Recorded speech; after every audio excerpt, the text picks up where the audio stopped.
Welcome. So, episode 7? Yep, 7 of the Cellarcast. I'm here.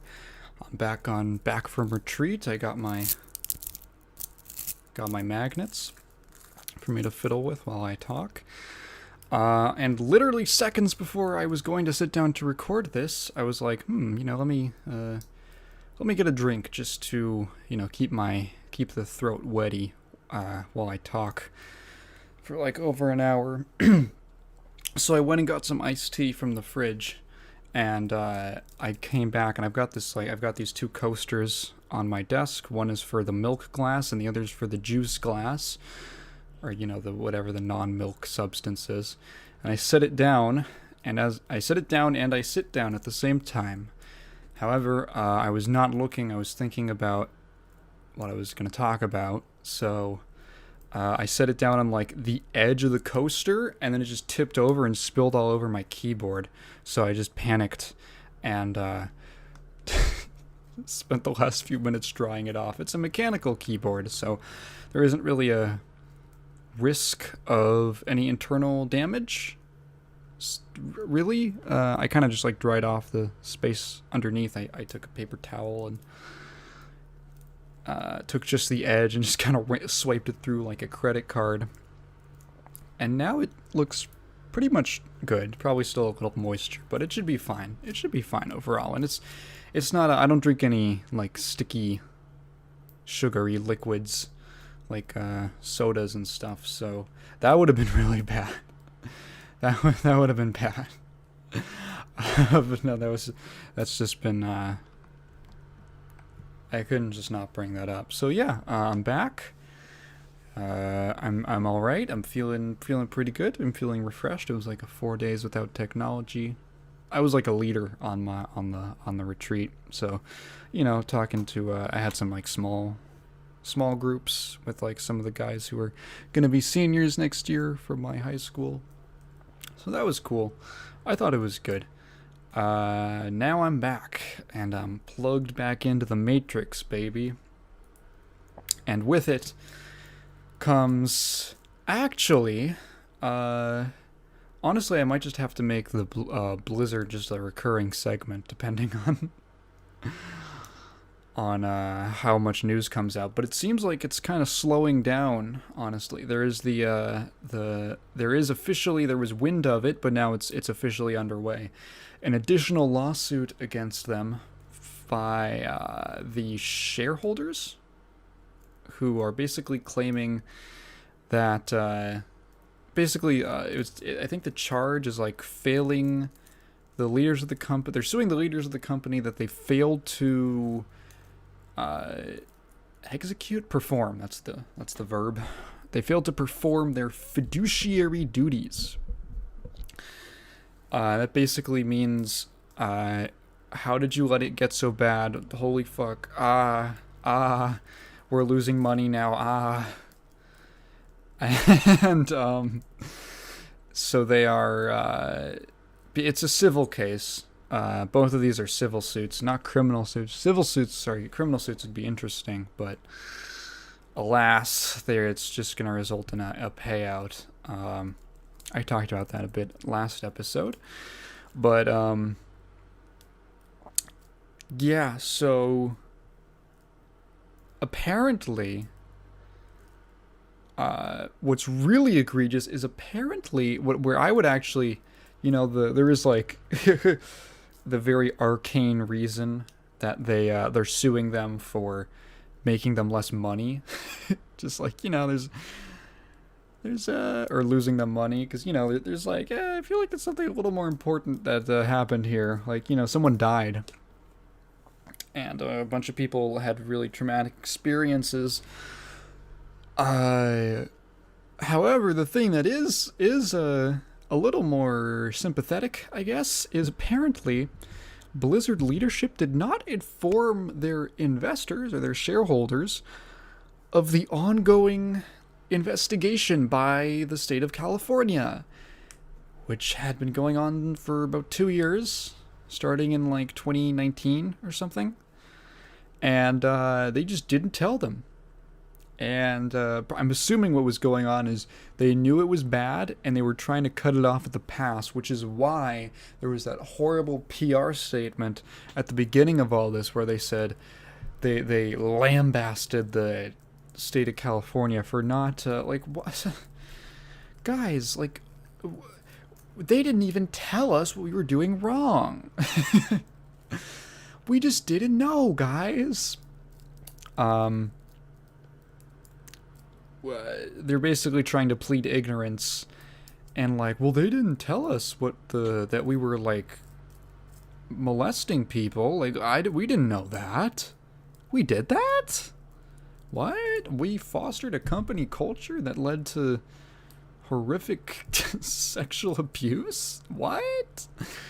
And then, oh, I just lost my train of thought. Someone's opening a door somewhere else in the house. Yeah, so this is basically, I'm assuming that like when it started, there was some kind of a team meeting of the higher-ups where they said, okay, don't tell anyone about this. We're going to get on it. We're going to do damage control so that by the time the investigation comes out, we're going to be able to say, no, we changed things, guys. And obviously, like, no one's going to buy it because why didn't you change things 10 years ago when Alex Afrasiabi was, like, groping women at holiday parties?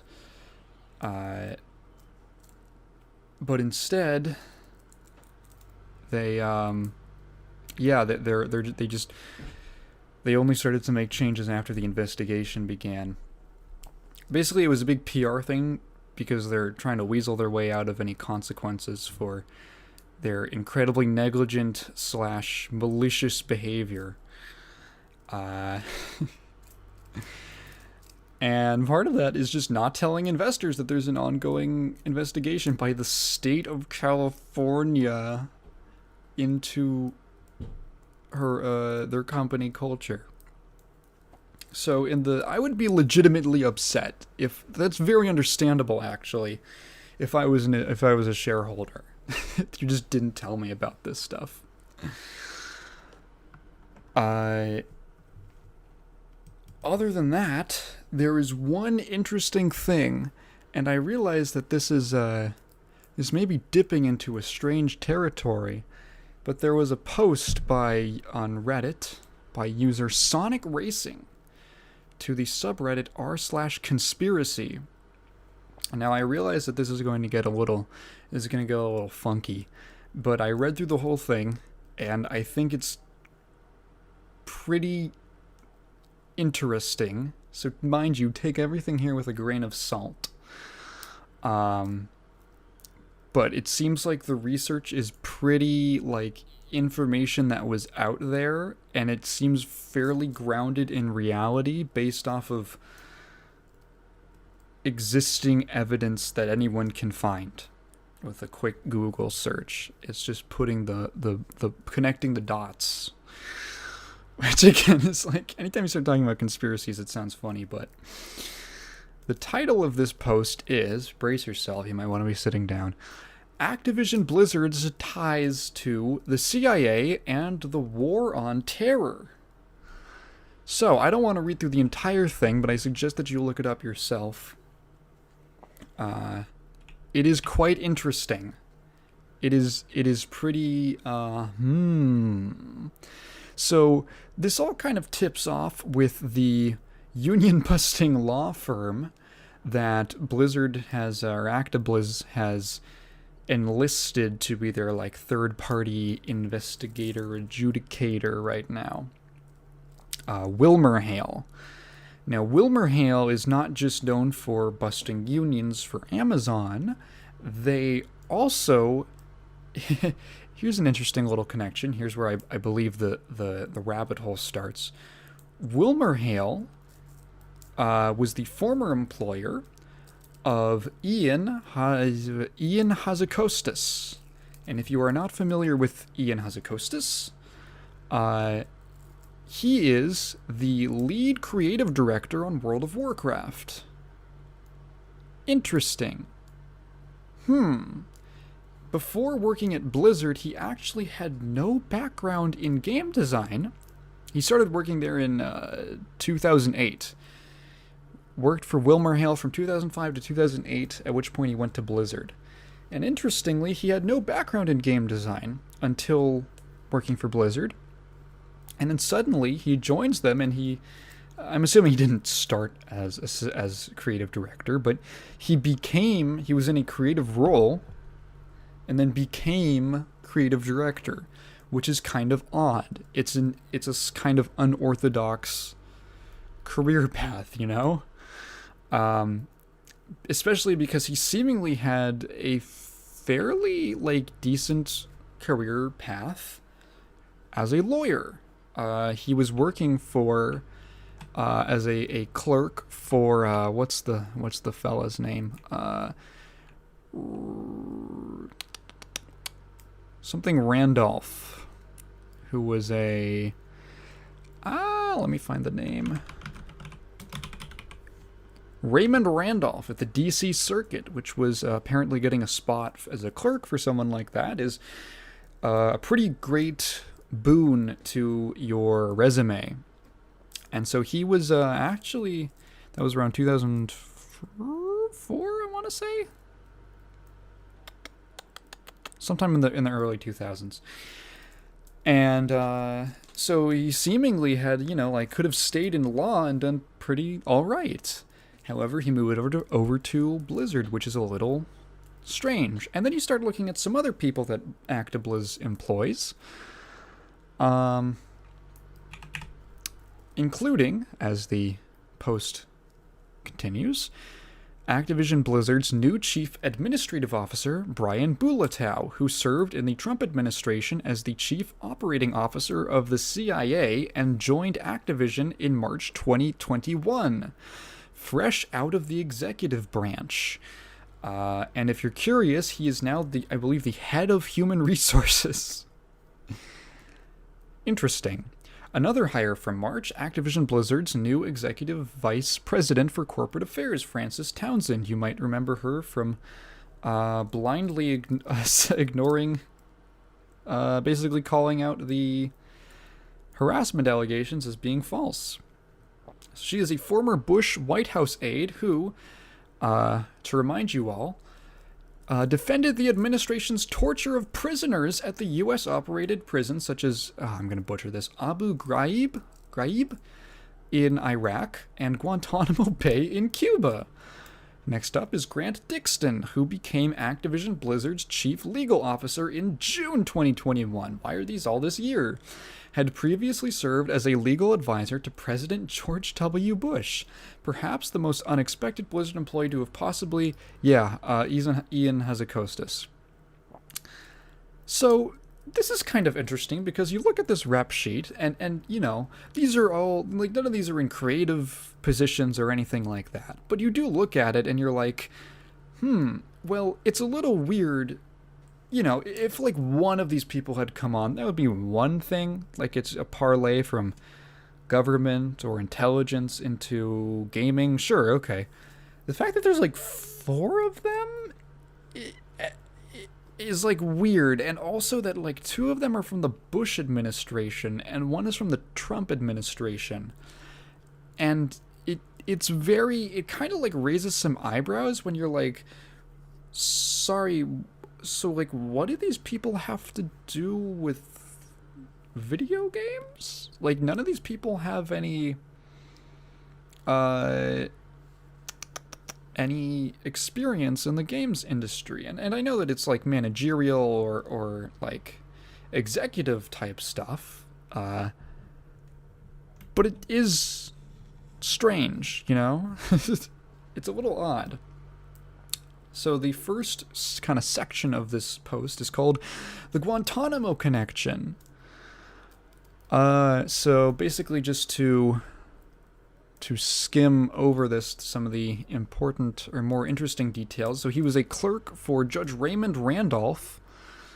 Randolph is one of the judges on the DC Circuit, the Court of Appeals DC Circuit. Around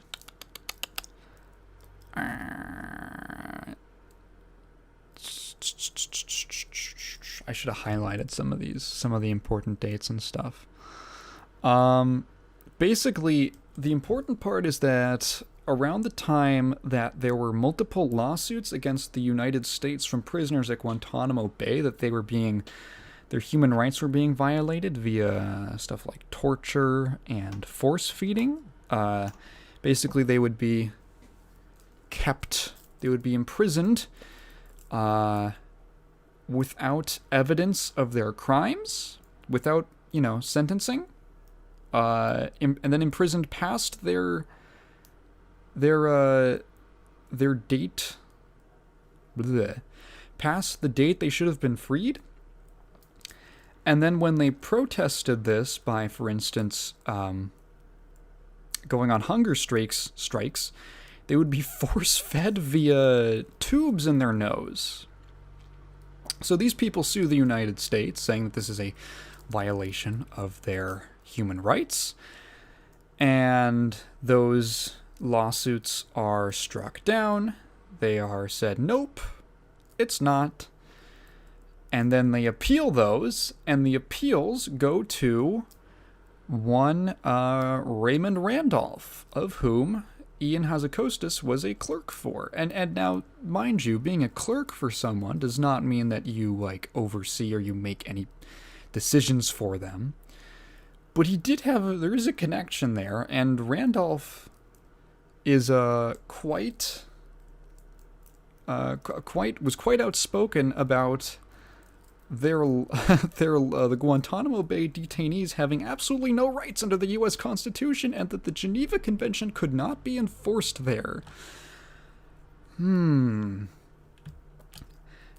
It's just it's not necessarily incriminating on Ian's part. However, it is of strange connection, and then for him to go from that into Blizzard is again very weird.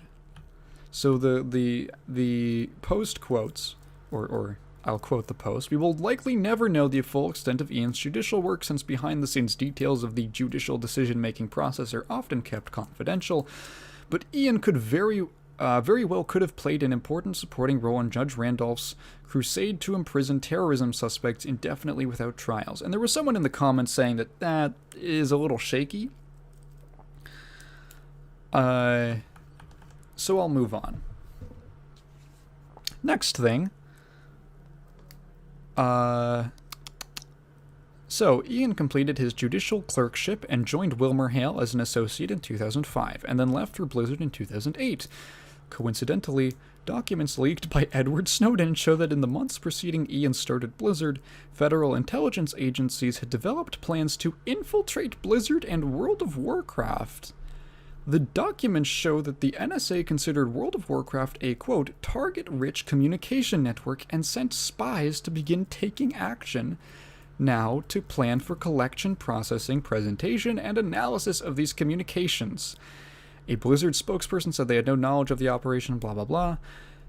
So, you have that, and then you have the detail that two former intelligence officials are now working at Blizzard.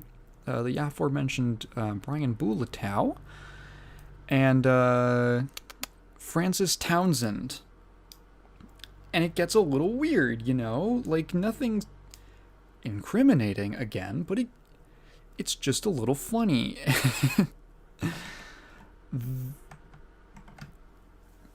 The next part, I think, is really ironic. Well, let me backtrack for a second. The entire idea of using World of Warcraft to monitor people is so government, I can't believe it. Whenever I see this, I think of, the gay bomb. You guys know the gay bomb? That was, during the Cold War, I believe? Maybe? Where the government, the U.S. military, those guys are want to talk about, theory crafters. Dude, these guys... These guys, these guys must be the best Path of Exile players in the world. They look at literally everything in the world as an opportunity to gain a strategic advantage over other nations. And they looked at homosexuality and they were like, can we weaponize gayness. And the gay bomb, which is a real thing, this is confirmed, you can look it up, was basically they were trying to figure out if they could create a concoction, a gas of of gay pheromones, which they could drop onto a potential enemy army to turn them gay, and thus pacify them, because gay men are just effeminate, weak, passive people. You know, they're just all like that. That's just their nature. Because they're like women. They're basically just women. And this was quickly abandoned after it was discovered that they were all total idiots. And I look at this like plan to infiltrate World of Warcraft, and I think of the same thing. It's like, oh, you're gonna find a bunch of, when I think of like potential terrorists, I'm like, yeah, a bunch of like neckbeards who play WoW are gonna be. That's really who the government needs to be looking out for. You look at these things and you're like, you know, the world what is going on over there? The world makes a little more sense. That is wild. That is crazy. And it is very strange that now there's 2 intelligence people working there. And the second one, Francis Townsend, our friend, explicitly defended the Bush administration's use of torture and argued that federal agents who had used techniques like waterboarding should be immune from public scrutiny because they had performed torture within an appropriate legal framework. She is now responsible for ensuring Activision Blizzard complies with U.S. laws and internal policies. Wonderful. I mean, like, who else? Who else would you want besides the person who's... There has to be, like, there's gotta be, like, a term for when your entire code of ethics is determined by the law. There has to be a term for that. Legal moral code? Legal moralism? Yep. Referred to as legal moralism, a theory of law that permits the criminalization of immoral actions. Oh, wait, no, that's different. I guess this is saying that, laws should be, it's actually the opposite of what I'm thinking of. Legal moralism is the idea that the law should reflect morality, and that things should be illegal because they are immoral. And not things that are moral. Okay. Is there like legalism? Legalism is expressive adherence to... Nope. Well, maybe that. I don't know. You know what I'm talking about. Like, you've at least probably seen like one person who just... If it's not illegal, then it must be fine to do. And if it's illegal, then... It should be punishable by the death penalty no matter what. This is who you want running your laws and compliances department. It is troubling. Let's see. So Activision Blizzard's VP of Corporate Affairs, Fran Townsend, played a key role in covering up torture at Abu Ghraib. Again, butchering that name. When Miss Townsend visited the prison site in 2004, a high point in the use of, quote, enhanced interrogation techniques, which I love that word, enhanced interrogation, during the Iraq War, she claimed not to have witnessed any mistreatment of prisoners and said she was completely unaware of allegations of human rights abuses. And that's, like, wonderful, right?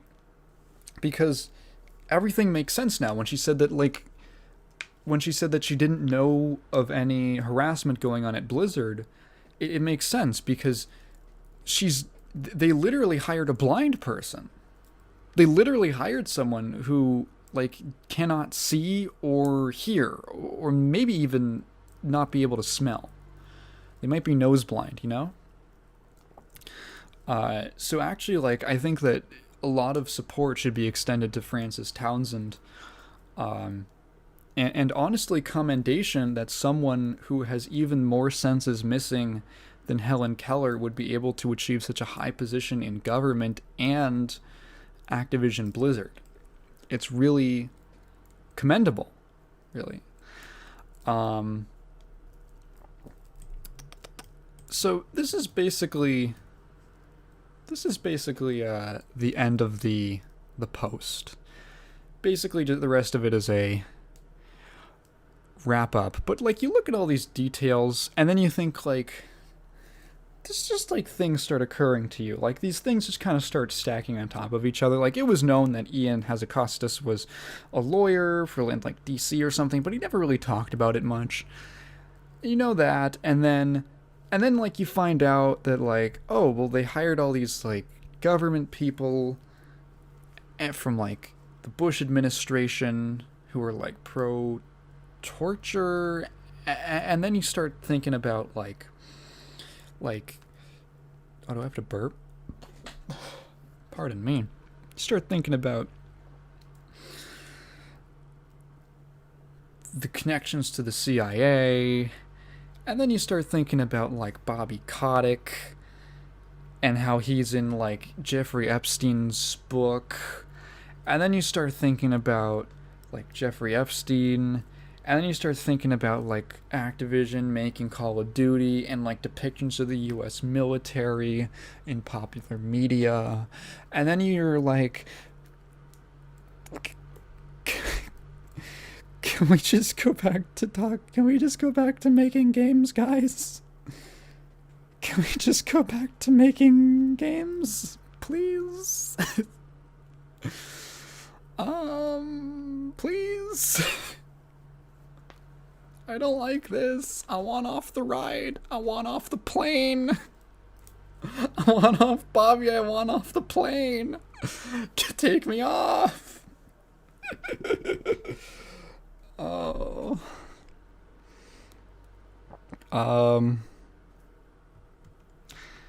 Yes, that's the first story.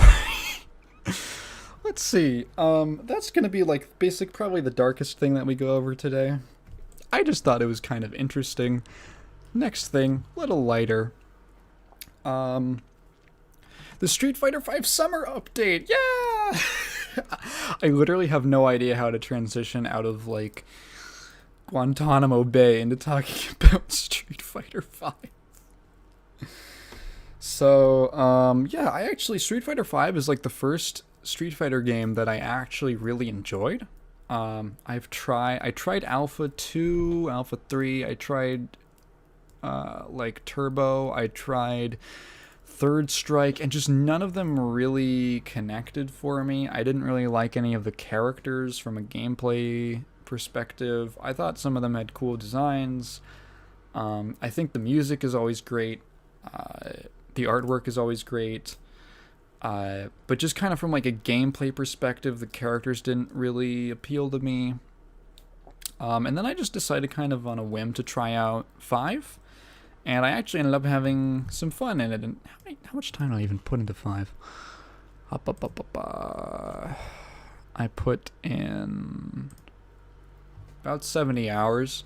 So I put like a decent, alright, to get myself acquainted, a decent amount of time to get acquainted with the game, and I had a decent time.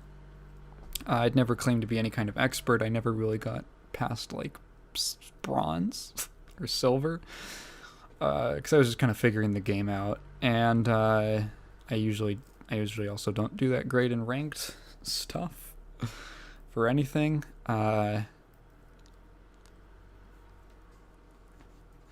But I have been like keeping track of it. I uninstalled it just because I wasn't playing it. I wanted to make some room for Strive and some other stuff. But the Street Fighter V Summer Update, I've been kind of keeping a watch on it. And like the most recent season of DLC, which is going to be the last season. The last 5 characters to be added to the game. And they looked really cool, so I was keeping up with it.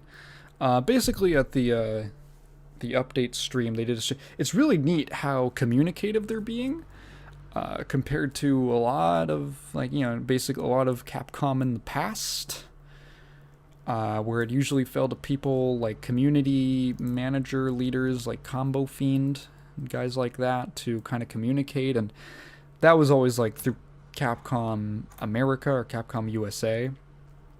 Never through like from the horse's mouth, so to speak. But now they're doing a lot of streams with the new directors of the game, the 2 new directors of like the whole fighting game division at Capcom, and they're being like really transparent and just communicating, which is more than a lot of Japanese developers do, especially Capcom in the past, and it's been really neat. So they did this stream, and they basically showed off Oro and Akira? Yeah.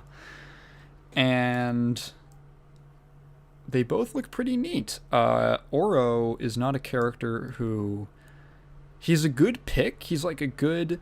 When you're looking at, like... I'm sure that they were looking at what characters... Because the 5th season of Street Fighter V was not supposed to happen. It basically got delayed. Street Fighter 6, if you didn't know, was in the like ransomware hack that happened at Capcom. Basically, they were slating it for like 2022 or something. No, it wasn't on the slate. But there was like just some mock-up teaser poster. They were in like the pre-production process of it at least, and they were intending for season 4 to be the last season of the game. But then COVID happened and stuff got pushed back, and they decided to extend support of 5 instead by another year. And they kind of made the 5th season into like... They were basically just trying to like round out the cast. So they started out with like Dan, who is like a fan favorite character. He's like a joke character. But he's the thing about Dan is like he's never been good because he's like a joke character. He's intentionally bad, but he's just kind of fun to have around. Like he's a fun character and personality, and it's just cool to have that character who like he fulfills a spot on the roster where someone can like switch over to Dan and everyone's like, oh, he's gonna play Dan, what? That kind of stuff is always fun, just kind of like a troll character, I guess. And so Dan was great. A lot of people were really happy with that. And then Rose, who is another popular like fan favorite character, and she was a solid pick, and I think what they did with her in 5 was actually really interesting, because the problem with Rose previously is that in every other game she's been in, she's usually been like very strong, but I think she's like the best character in Alpha 2 or something, if I'm not mistaken, or at least like top tier, like top 2, top 3. The problem is that she's really not interesting. She's pretty boring compared to a lot of other characters. She just has a very kind of binary play style. She's just kind of very strong in ways that aren't super interesting. And what they did with her in 5, really, they gave her a lot of spice. They made her a lot more spicy with stuff like she has these tarot cards she can pull out that give different effects. She has she gets the really cool, like I think it's her V Trigger 2 that gives her the like, basically it's a really neat reference. It puts her into like the custom combo state basically from Street Fighter Alpha. It basically creates the little like shadows behind her. She gets like 2 or 3, I think it's like 2 shadows that will like follow up every attack she makes, which basically means that she can combo whatever she wants into whatever she wants. Just like in Alpha 2, because in Alpha 2 you can get full meter and then pop it for custom combo mode where everything combos into everything.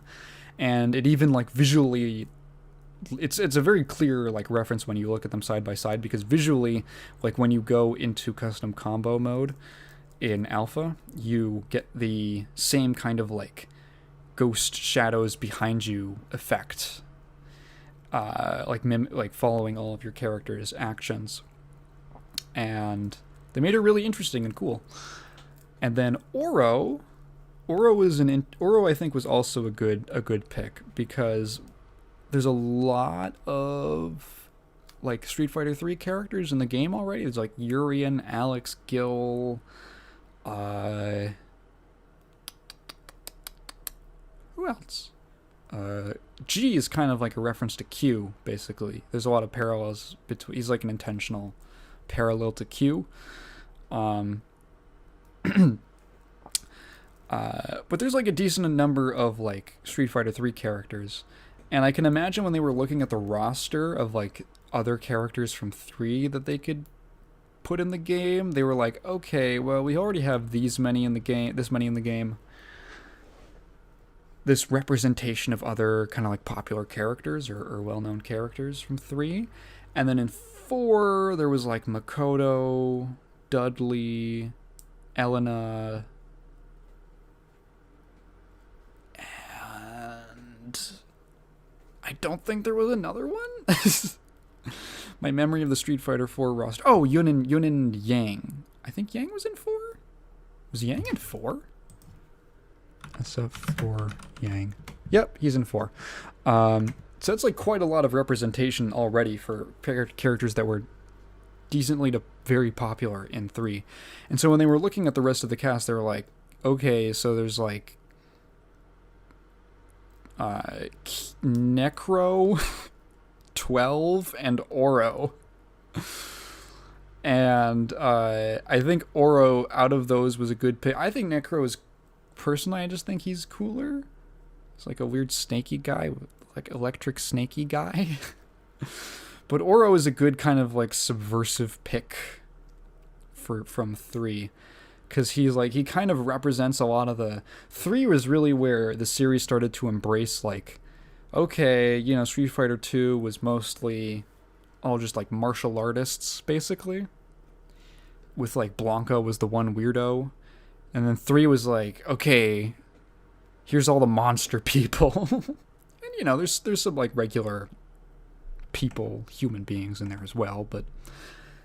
you do just have, like, there's so many just weird-looking characters in 3, and it's part of that game's charm. I completely forgot about Remy. Oh, I totally forgot about Remy. When I was thinking of characters that weren't in 5 yet, or that weren't and come back. Everyone forgets about Remy, which is a shame, because he looks cool. He's just extremely weak in 3, because you never see him, because he's a zoner in a game where zoning is really weak.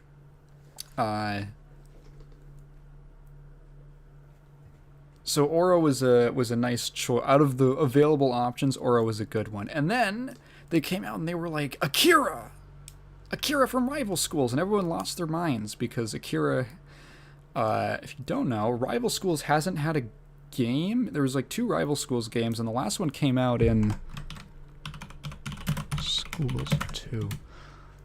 AKA Project Justice, 2000. Jeez. So yeah, it's been like 20 years since the last Rival Schools game, and it's a series that a lot of people have a lot of fondness for, and it's literally just gotten nothing. It's gotten nothing. A couple references here and there, and so when they come out, there's always this like coalition of people constantly petitioning Capcom to do something with Rival Schools, and it never happens. And so when they come out and they say, okay, you're not getting another Rival Schools game, but Akira is going to be in Street Fighter 5. Okay, we'll take that. And Akira's super cool. Oro looks like he plays somewhat similarly to how he does in 3, with a lot of, additions, like some stuff he gets off of the V-Trigger system. His orbs are now like just his V-skill, so he can just hit a button. He doesn't have to do a charge motion for them, which means he's probably going to be, I believe from what I played of, or what I know of Third Strike, the orbs are kind of like a bit of set play, or more like zoning, but now he can use them for like, they seem like they're going to be a lot stronger for set play, which is neat. But he doesn't look like a character who necessarily appeals to me. Akira looks like a character who really appeals to me. She looks awesome. She actually looks super cool. Her design is rad. I love that she's like a biker. She has this like biker thing, and she has like the alternate. They had like a couple alternate costumes so far for her. She's launching with like 5, and the default one is where she's kind of like wearing the jacket around her waist, and that looks pretty cool. And she has like the camo top, and then she has the alternate costume with the full motorcycle getup with like the skull helmet design, and she looks super cool. And her combos look like they are intentionally trying to be reminiscent of Rival Schools, because Rival Schools does a lot of it's a little more on like the hyper fighting end of like just combo a bunch of moves together. I've never played a Rival Schools game, but just from the gameplay, it seems like it has like a, you know, like a magic series or Gatling combo system. I might be totally wrong. Correct me if I'm wrong. But what they do have is these neat launchers into air combos, and one of her, I think, V skills is just a straight up launcher that sends you super high. You go up, and then she can basically do like a leap, and it's like a dust attack from Guilty Gear. You can leap and do this like special air combo where a bunch of stuff combos together. I think it's like it actually gives her like a special state that's just like dust. I'm using Guilty Gear as a reference, even though I know this is ripped straight out of Rival Schools, but just bear with me. This is just how I am. And then you can jump up and just do a bunch of moves in sequence that you wouldn't normally be able to combo. And she looks super fun. She looks cool. I don't know how many times I can say she looks cool on in different ways. Her stage is awesome. Her stage is super cool. It's like it's like under a bridge. The bridge is in the background, but it's like a bridge over a river, and you're fighting on like the river side. And it's at sunset, so there's like cars going past. There's like smoke. There's like a factory in the background with like smokestacks. It's at sunset. All these like warm. I love any stage or something like that with like sunset colors. That's my jam. I love that stuff. Like the warm, like autumny colors always look good to me. You've got the cars passing overhead. You have the smoke in the background. There's like the light reflecting in the river next to you. It's super pleasing to the eye.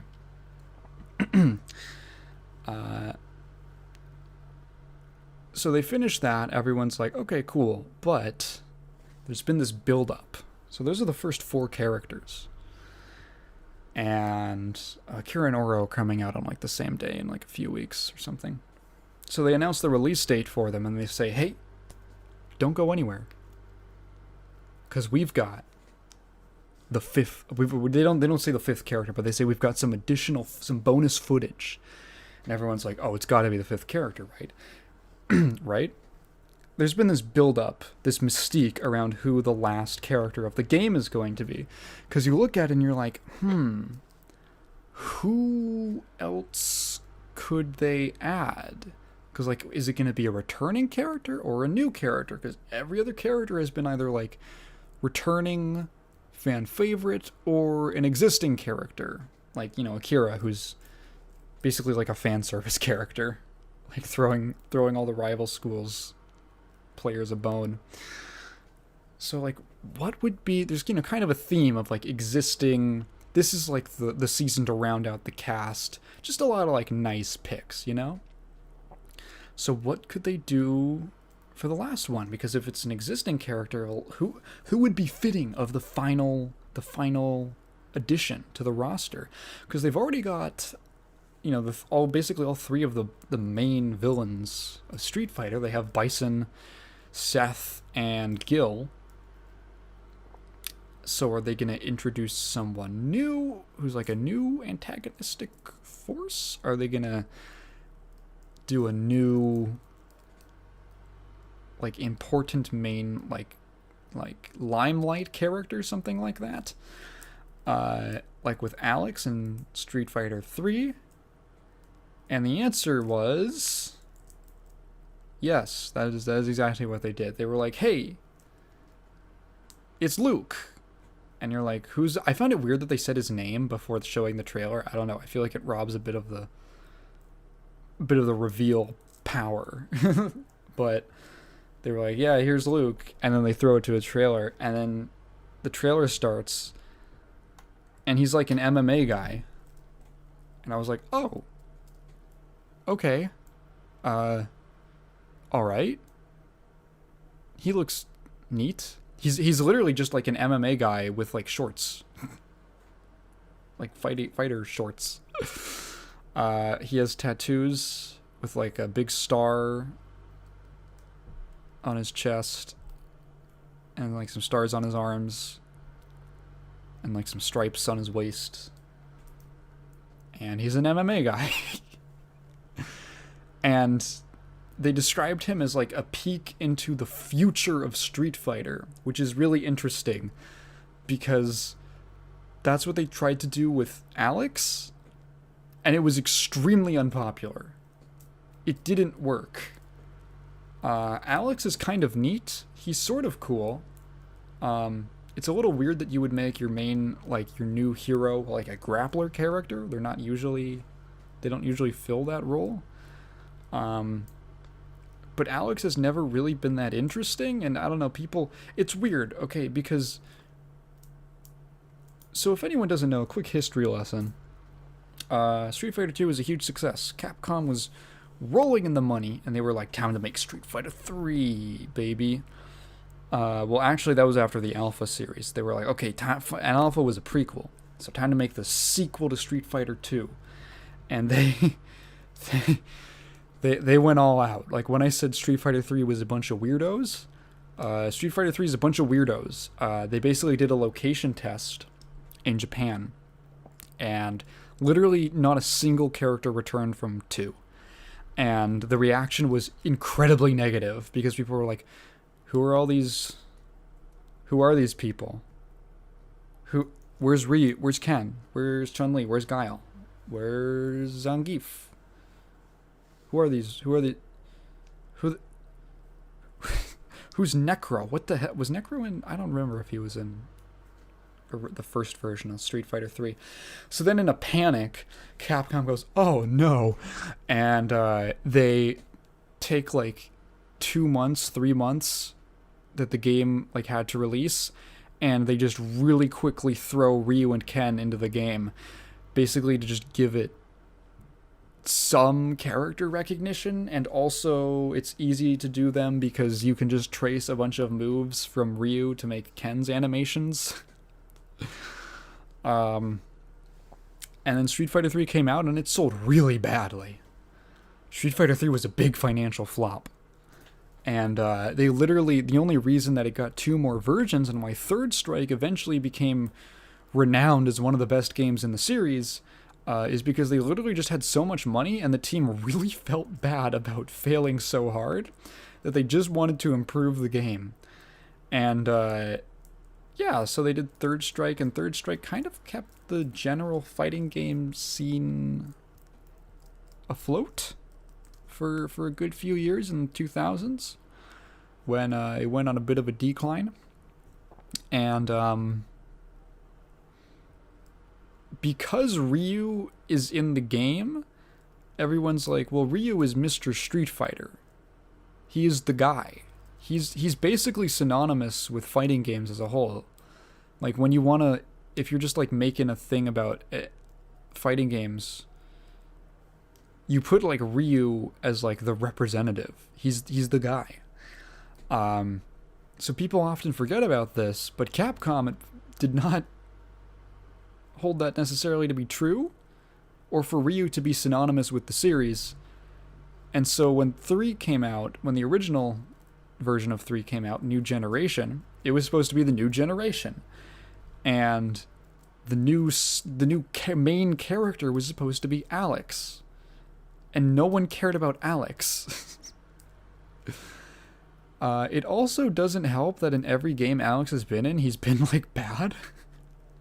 Like, he's not good in Third Strike. He's low tier. And what else is he in? He's in that, and he's in 5, and he's been bad in 5 for forever, and he's only like just now kind of become sort of mid tier. He got some buffs. Was he in Cross Tekken? God, I have like no... There's so many characters in Cross Tekken. Cross Tekken roster. There's a bajillion Cross Tekken characters.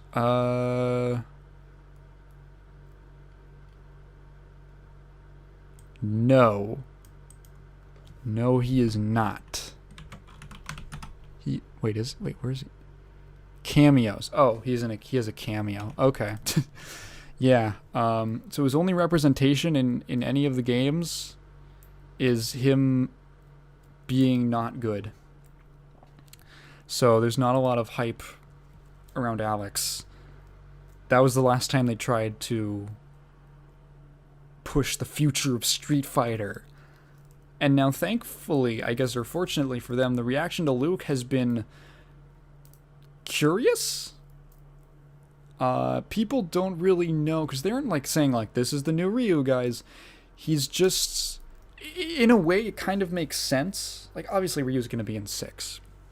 But it kind of makes sense to go for an MMA character, right? Because in the 80s, when Street Fighter began, there was kind of like a picture of martial arts in popular culture, you know, around the world, like even in Japan where it was developed, of like, oh, the Ryu was like the kind of represented the generic martial artist.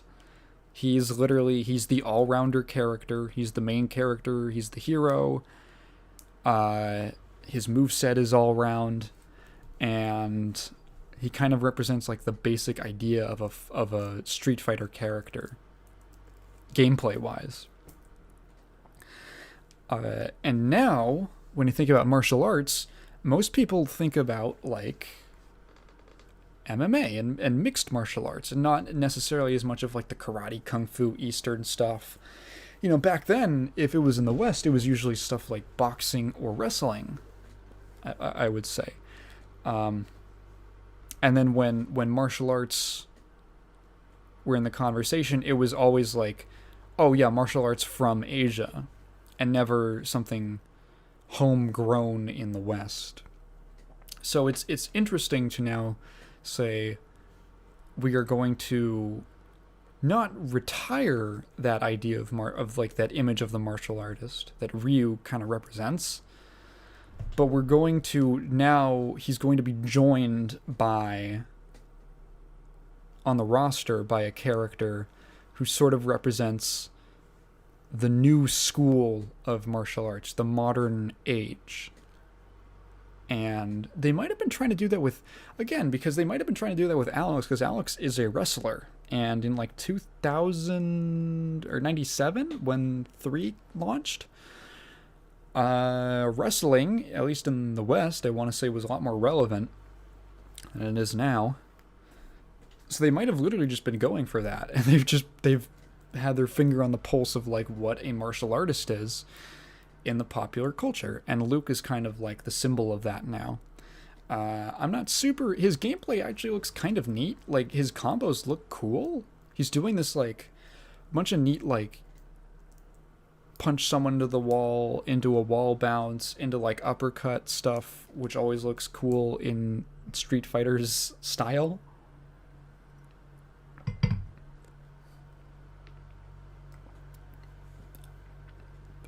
I'm not super into his design.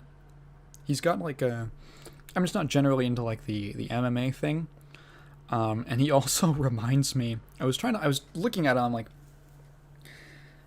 can I figure out like why I'm not super into this character design? I don't hate it or anything. I'm just like not. It's just like not clicking for me, and like something's nagging at me. And then I looked at him for long enough, and I was like, oh, he looks like Jake Paul.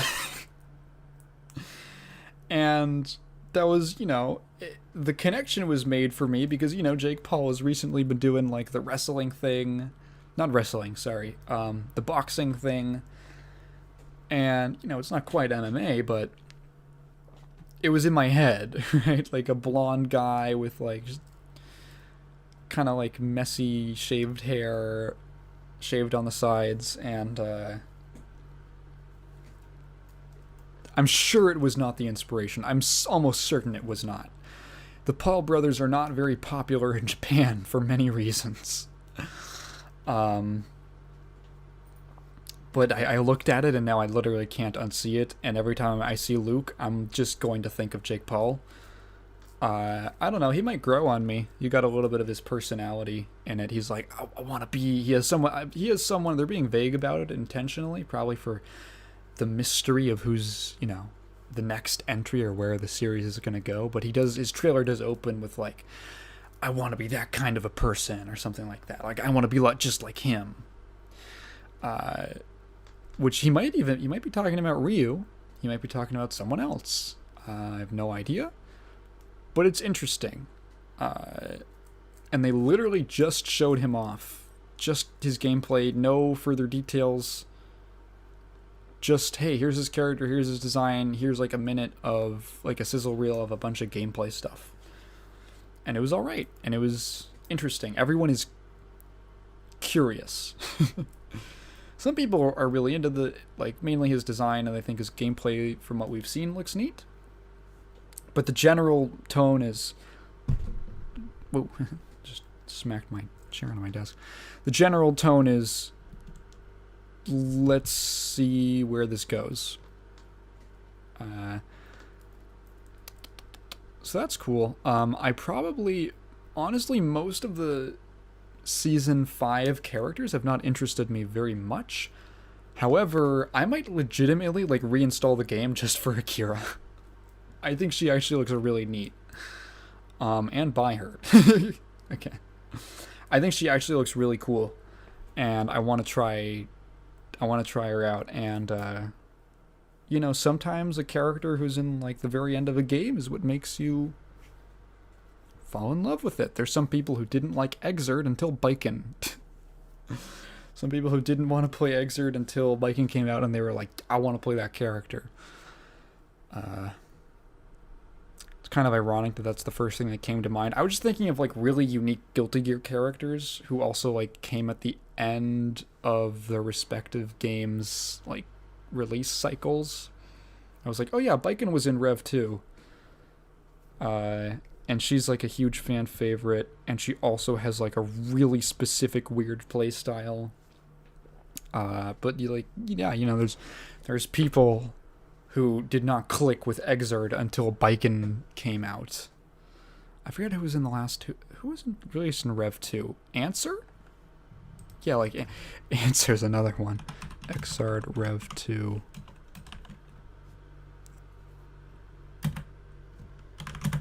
New characters? Yeah.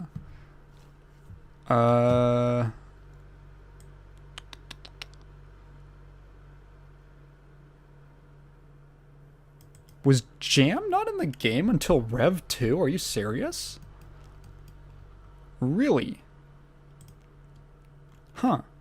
New characters. No. Answer and Biken were from Rev 2. I was like, Jam wasn't in Rev 2. Jam was at least in Revelator, right? Yeah, so... Anyway, that's enough. That's enough fighting game talk. Let's move on to... Team Fortress Source 2. This is the only reason I'm bringing this up. If you have no idea what this is, you probably don't, because the post announcing it only appeared today, as I'm recording this on a Sunday. So, what is Source 2, or Team Fortress Source 2? Well, you're probably familiar with Team Fortress 2. I am. I have over 100 hours into it, I think. I have 138.7 hours. Yep. I stopped playing TF2 not because I wasn't the game got bad or anything. I just literally could not handle the amount of botting that was going on. If you get onto the game at a certain time of day, you literally cannot. There are no playable games that you will be able to find. There's none of them. It's just gonna be bots. So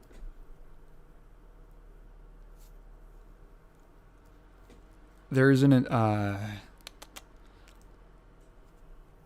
TF2 runs on the Source engine, which is Valve's in-house developed engine that they developed Half-Life with, or Half-Life 2, Half-Life 2, Team Fortress 2, CSGO. I think the original version of Dota 2 was also on that.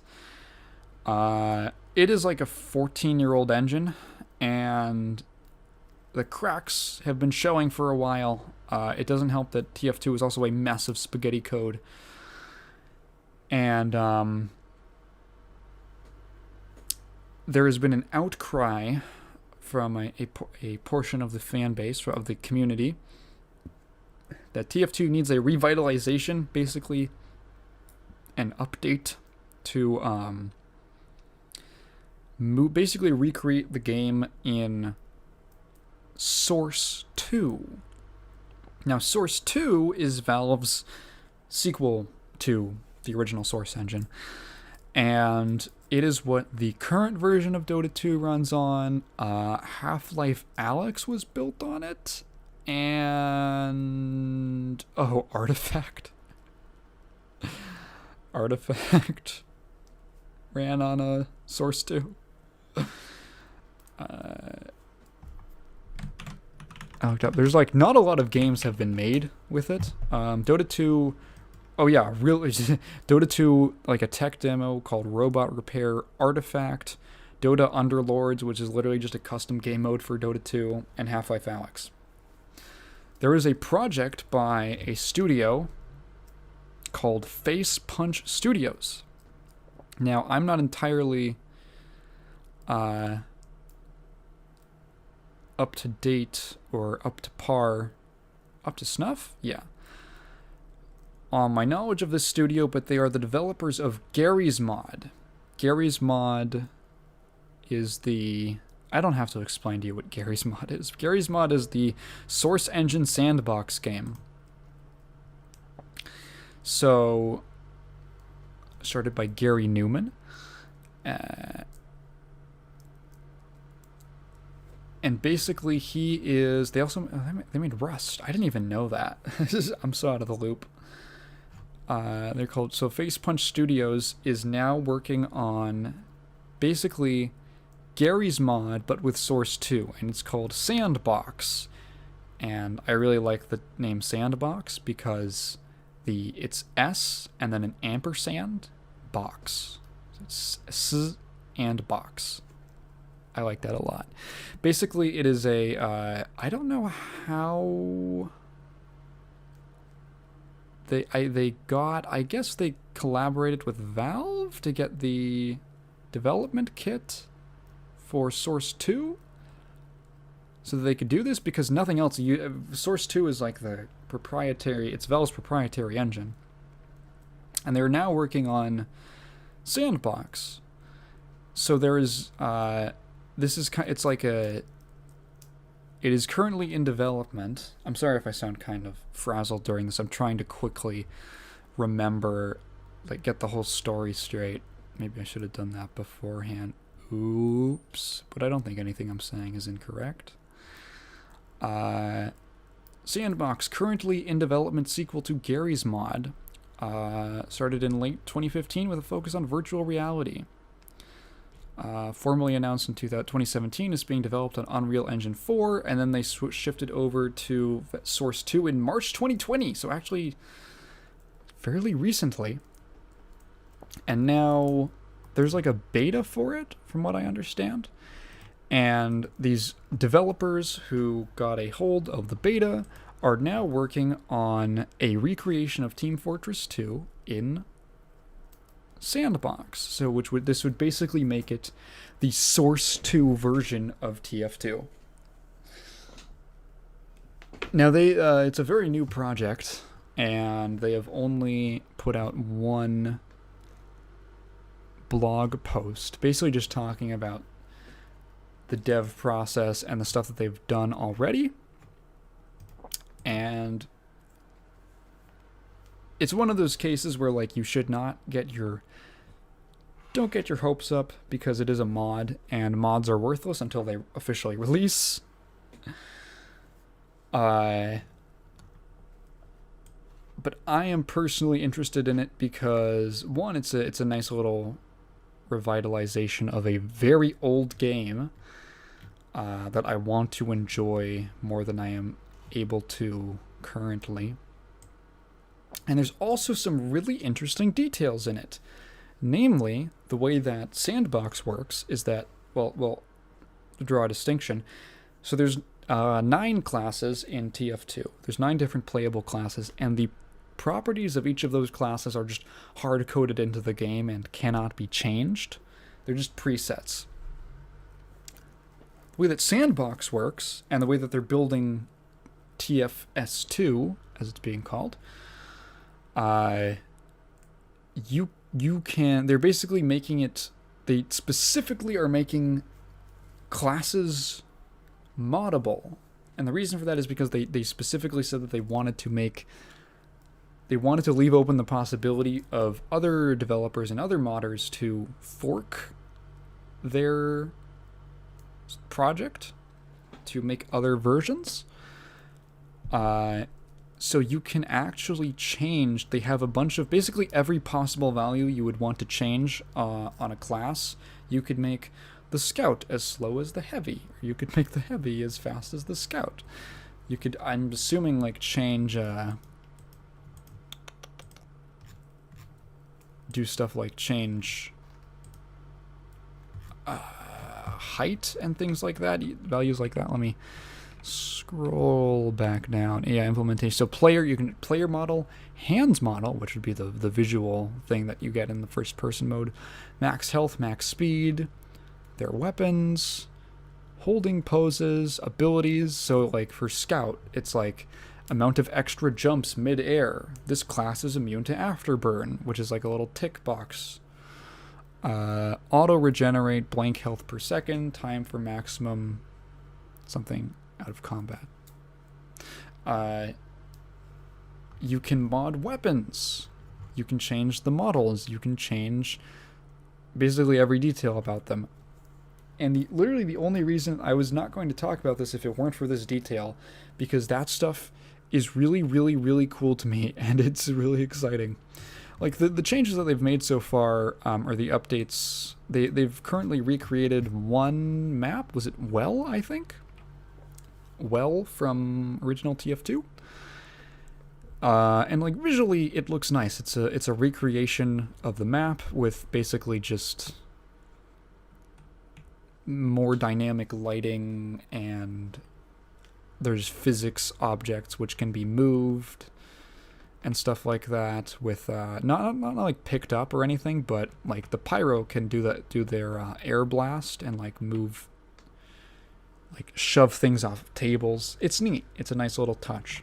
The thing that really interests me is the modding potential. Not that I make mods or have ever made mods, but I would be down to see what the community could make, because the TF2 community is built on community contributions. I mean, the game has basically been developed by the community for the better half of a decade.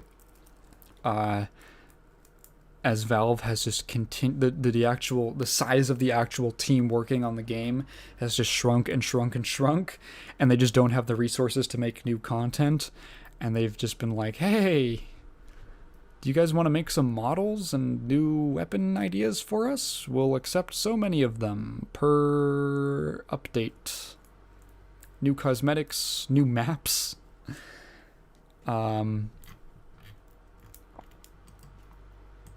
So that's really neat. And then there's some just some kind of the blog post I think is worth going into or worth reading, just because it's kind of an interesting look into the development process. He talks about what did he get? 4 or 5 different classes to work. He got soldier, pyro, scout, demo man, and sniper. Along with like plenty of videos and images and all that. Really neat stuff. Some videos of like actually using Sandbox. So TFS2, it is on my radar. I am not going to hold my breath, but I don't think it's not gonna get cease and desisted or anything. but if it fizzles out, it is basically just because the team is going to fall through.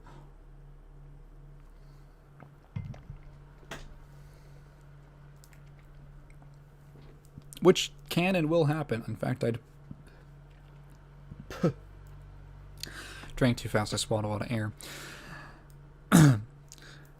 I'd wager to bet that most mods that were worked on by like big teams, or not even big teams, just teams, eventually fell through, and that the success rate is not incredibly high. Next bit, a article from Games Radar.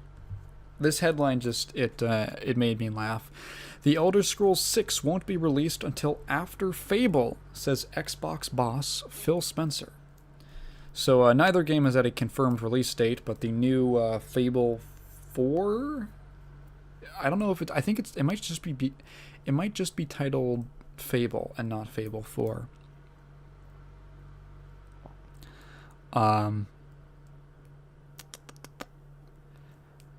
And so this is a short one. Basically, neither game has a release date. The only story is Phil Spencer said in an interview, and he said, yeah, Elder Scrolls 6 is going to be pretty far out. I would expect Fable sooner than Elder Scrolls 6.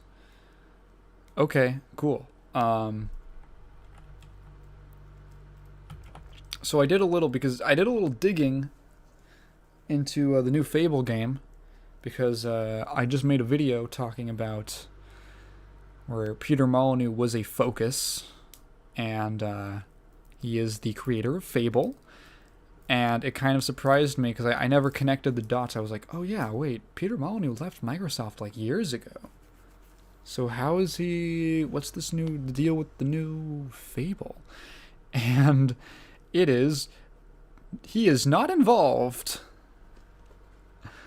Which is it's one of those things you're like, that's kind of harsh, but at the same time, I'm glad, because all of the problems that Molyneux brought to all of his games are just not going to be a problem, which is nice, and I'm sure takes a bit of a load off of anyone on the team who may have worked on a previous Molyneux project. I found a really interesting article while I was doing the research for that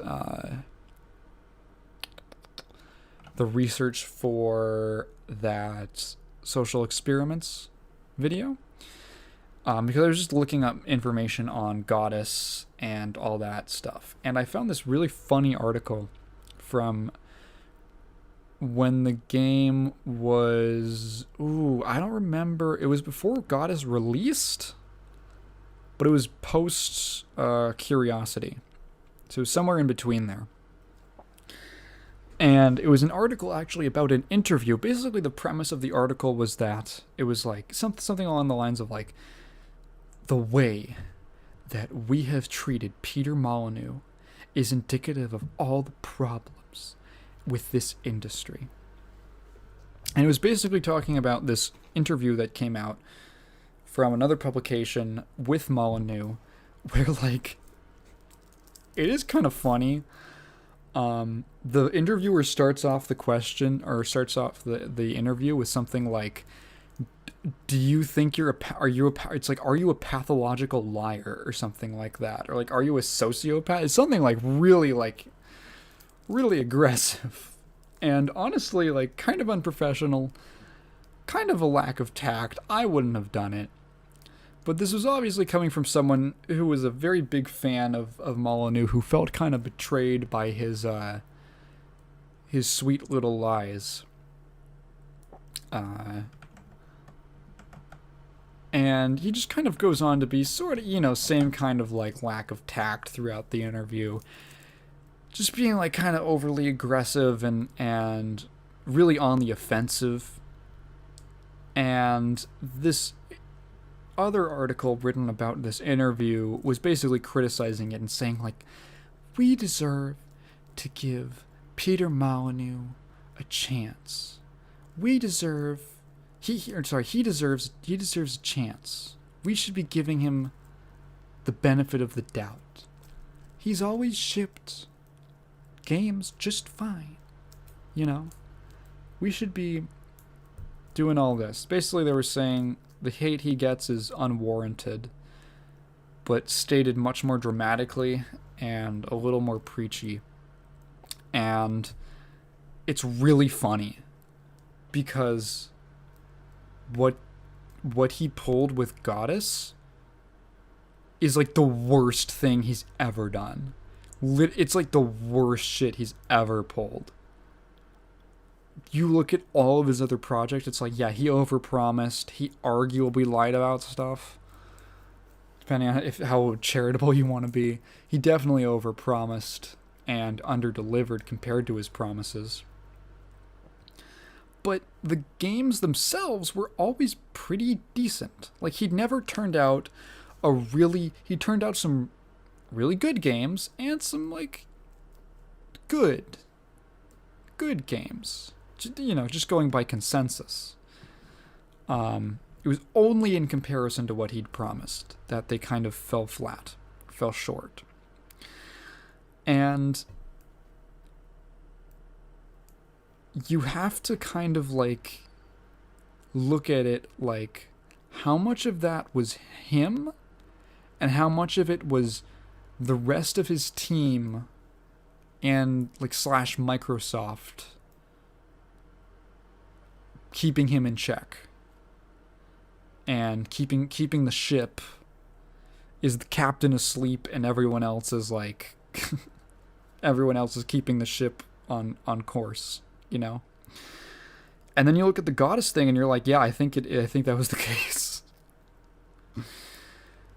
Like, when he's let out into the wild and just allowed to do his thing with no oversight from a company, one of the most wealthy companies in the world, with vested interest in the success of his product, when he's just allowed to be his own boss, he pulls this huge social experiment marketing stunt, makes this huge promise to this kid, completely drops the ball on communication and development of the game. Communication with the kid, the winner, and the development of the game. And then just abandons it. And it's honestly, like, shameful. And then he pins the blame on the people who funded him. Imagine blaming your investors for being so stupid to invest in you. It's like, dude, you're not making the argument that you think you are. You're trying to shift the blame, but in reality, all you're doing is just making yourself look really bad.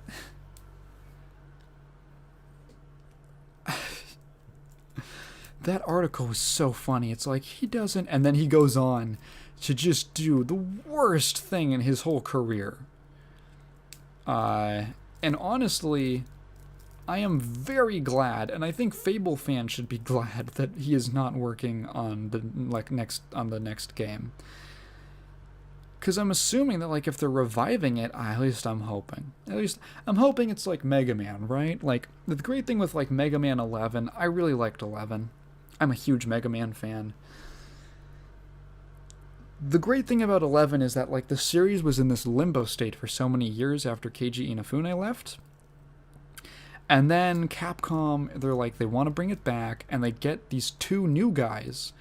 And what was so cool about it was you could tell that, like, the series has been around since the 80s.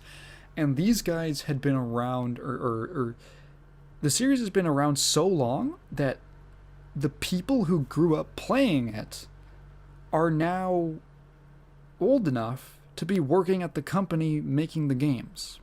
And not only that, in, like, senior, like, creative director, producer roles. And you could tell from the interviews that, like, these guys legitimately really cared about the series, and they were coming into it as creators and fans, and not like blind fans who don't like, they understood. There was this interview where I was like cautious. Leading up to the game's release, I was kind of like cautiously optimistic about how 11 was going to turn out and how the new producers would do with it. And then there was this interview that they gave where I forget what the question was, but basically they were talking about like the tone of the series, and one of them said something along the lines of like, you know, Mega Man is like, it's a kids series, like it's for kids. It's like a kids, it has that aesthetic, right? It has this very like bright, cartoony, colorful aesthetic to it. But there's a lot of like kind of darker or more tragic, more serious undertones to that kind of run through the series. And he was talking about not even like the most clear stuff is like in the Zero series where it's like literally about like genocide. Unironically, the plot is kicked off by genocide. Or the X series, which is even there a lot darker and edgier than the classic series. They were talking about the classic series, and he goes like, yeah, you know, like when you think about it, Mega Man, he is this character who, he's a pacifist, he doesn't want to fight, but he has his sense of justice is stronger than his desire for pacifism, and he recognizes that there are forces in the world that are not going to stop they're not going to stop their destructive nature through like peaceful means, and that at some point you just have to like fight them, and you just have to use force to stop them. And it's a surprisingly kind of like mature message that like there's some people who literally cannot be reasoned with. But like he's like a robot, right? And the robot masters that he's fighting, he's doing it like he has to stop them in order to protect the world. But in a way, they're kind of like his brothers. And there's kind of like this tragic, I think he literally calls it like there's like a tragic element of the story that is not often touched upon, because the story isn't like super at the forefront of any Mega Man game. But it's always kind of there in the background, and there's kind of this subtext that there's a lot of like how would you call it? Not like melancholy, but there's like a tragedy. There's a tragedy to what is otherwise a very bright, colorful video game series for children. And I remember reading that, and I was like, yeah. Yeah, these guys get it. Because that is literally why I love the series so much, even as, you know, like I can enjoy stuff for kids, I guess, you know, for what it is, but one thing that has me coming back to Mega Man and why I'm so passionate about it, beyond just like the overall like mastery of game design that so many titles in the series are examples of, it's like I do have like an emotional connection to that kind of a story. And people who are really into Mega Man, even though that's like, even like this is talking about the classic series, where this stuff is never brought up or even really hinted at, people who really love Mega Man, like the people, you know, who are deep into the fan community, people who wrote the Archie comic, which is amazing, and I'm always upset every day that they canceled it. That was like an observation that they made about the series. Just like when you think about it, you just notice these things going on, and it kind of creates like this sort of deeper connection and like deeper understanding and appreciation for Mega Man. Man, I got really off track. I was talking about Fable. I was just bringing this like, yeah, that was a moment where I'm like, I hope that like whoever the new team is, maybe they've already done it. Maybe this has already happened and I'm just not dialed into Fable. But Like, when I saw that interview with the new producers for the Mega Man series, I was like, okay, any fears, any concerns I have are alleviated.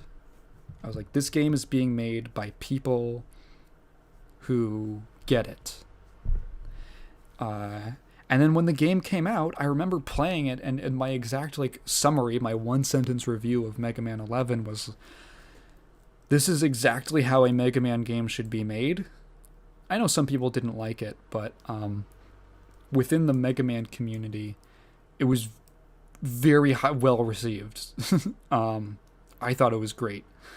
I don't know where I would rank it overall, but it was like, I remember playing it and I was like, this is the exact like level of difficulty, the exact type of design, for the most part, that I want in a Mega Man game. I was like, I really think that they nailed it. I hope that the same thing happens for Fable. Sometimes it's like Halo, and which is another Microsoft property. Where Halo, after Bungie left Microsoft and they gave it to 343, they were like, pardon me, one of the big complaints about 343 from the Halo community is that they literally said that they got people who hated Halo, and then shocker, they made a bunch of changes to like the core gameplay identity of Halo that people didn't like, and then they completely botched the story for 2 games straight. Halo was like one of the few first-person shooter series that people legitimately bought for the story. And like, it's good. It's actually like a really good plot. And they just completely mucked it up. Because they specifically admitted that they got people who hated Halo. And that's the 2 roads. Those are the 2 extremes. It could be a Mega Man 11, or it could be a Halo 5, you know? I hope Fable goes the Mega Man 11 route, and everything turns out right. Because Fable is cool, from what I understand of it. And there's a lot of cool ideas that just have not been fully capitalized on or perfectly executed. I think like a really well, like a super banger Fable game where you're like, man, they freaking nailed it. Because that's the problem with all the previous ones, is like, they're not bad.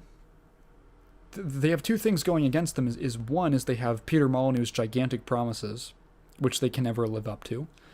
And then 2, they also, they're pretty good games with some flaws. And then the flaws stick out more because of the promises. And the things that are not executed well hurt it more. I hope that Fable fans get what they deserve for sticking with the series.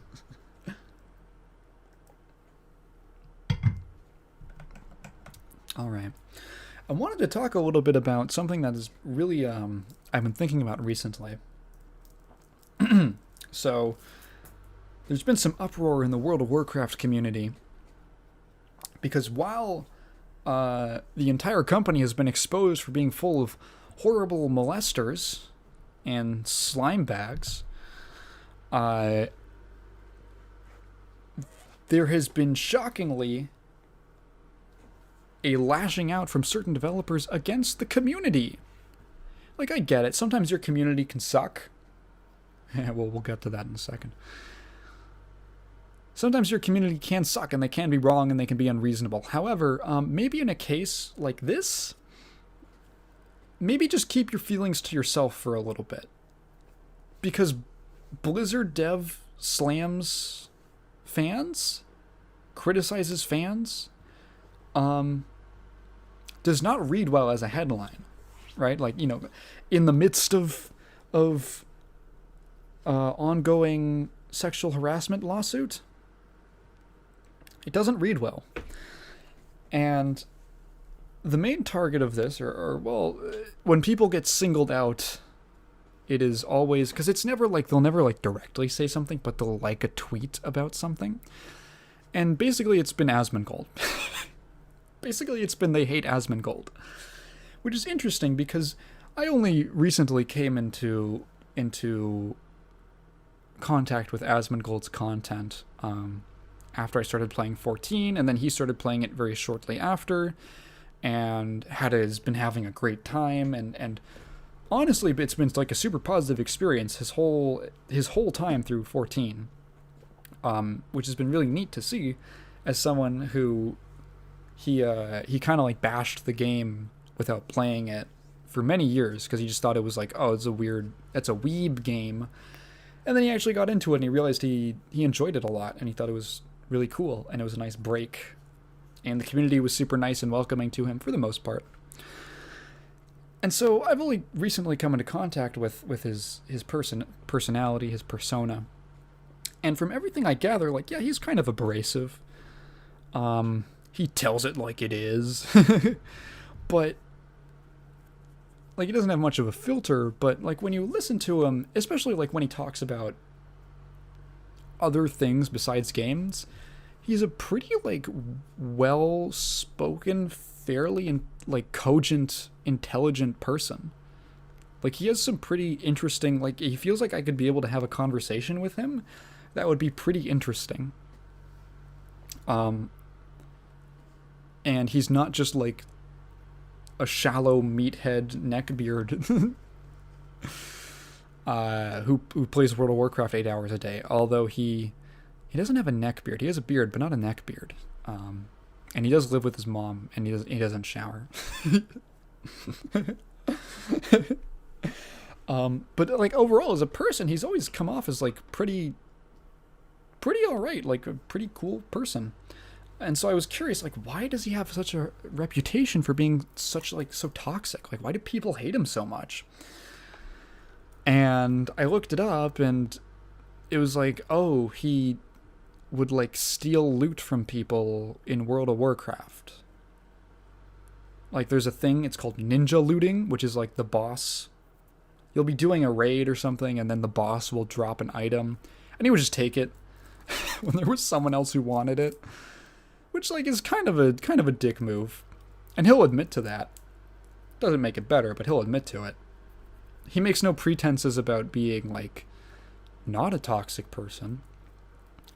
Which is at least something. He's not hypocritical. Which is a point towards him. But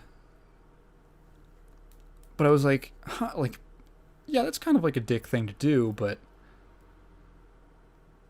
like, people talk about him like they talk about him like he came out and said like he was racist or something. Like he said slurs or whatever. Which, like,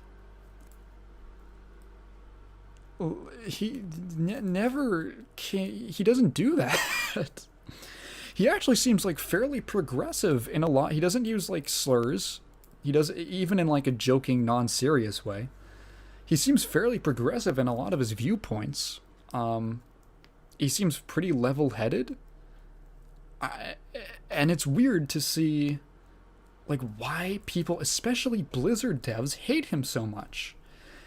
Because he's also the biggest World of Warcraft streamer. And it's, like, a really bad thing to have, like, the biggest content creator for your game, the person who literally has been playing your game and promoting it even when it sucks for like the better part of, I think he said he started streaming during Warlords of Draenor, which is like 2013 or 2014, so the better part of 10 years he's been playing your game every day, hours a day, making new he does a lot of, like, he has a lot of really great, interesting ideas for content that he can do on stream. And, like, overall just being, like, a pretty good, I don't know, good, but, like, a very vocal part of your community. And to just completely hate him is weird to me. It seems unhealthy, and it seems like it sort of reflects a bad mindset at Blizzard, where they just don't care or they don't care / actively dislike their content creators, which is really how a game starts to like die off, honestly, because it limits, like, you can start playing a game and start enjoying it, but once you get to like a certain point of enjoyment, like a certain casual level of engagement, the way that you break through that is through community. Like, would I be, I don't think I would be, I don't know if I would have gotten nearly as into League of Legends if it wasn't for like a Donkey, right? A lot of people forget that Donkey was like the biggest, he was the League of Legends YouTuber back in the day, from like 2013 to 2015, which was most of the game's lifespan at that point. Without Donkey's videos, I don't know if I would have gotten as involved in the game.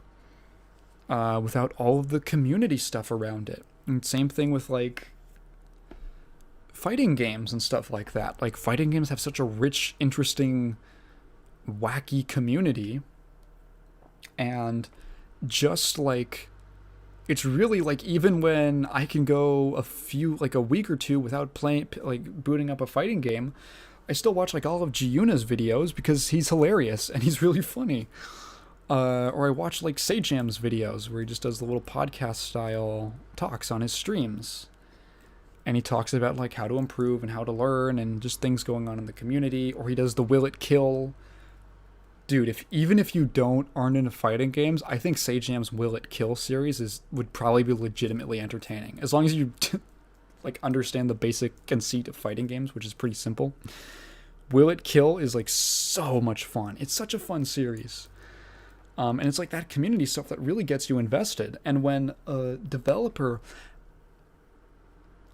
alienates and actively spurns their large content creators and seems to just like not care at all about them, overall it hurts the community, and that hurts the game, especially in like a social game like WoW.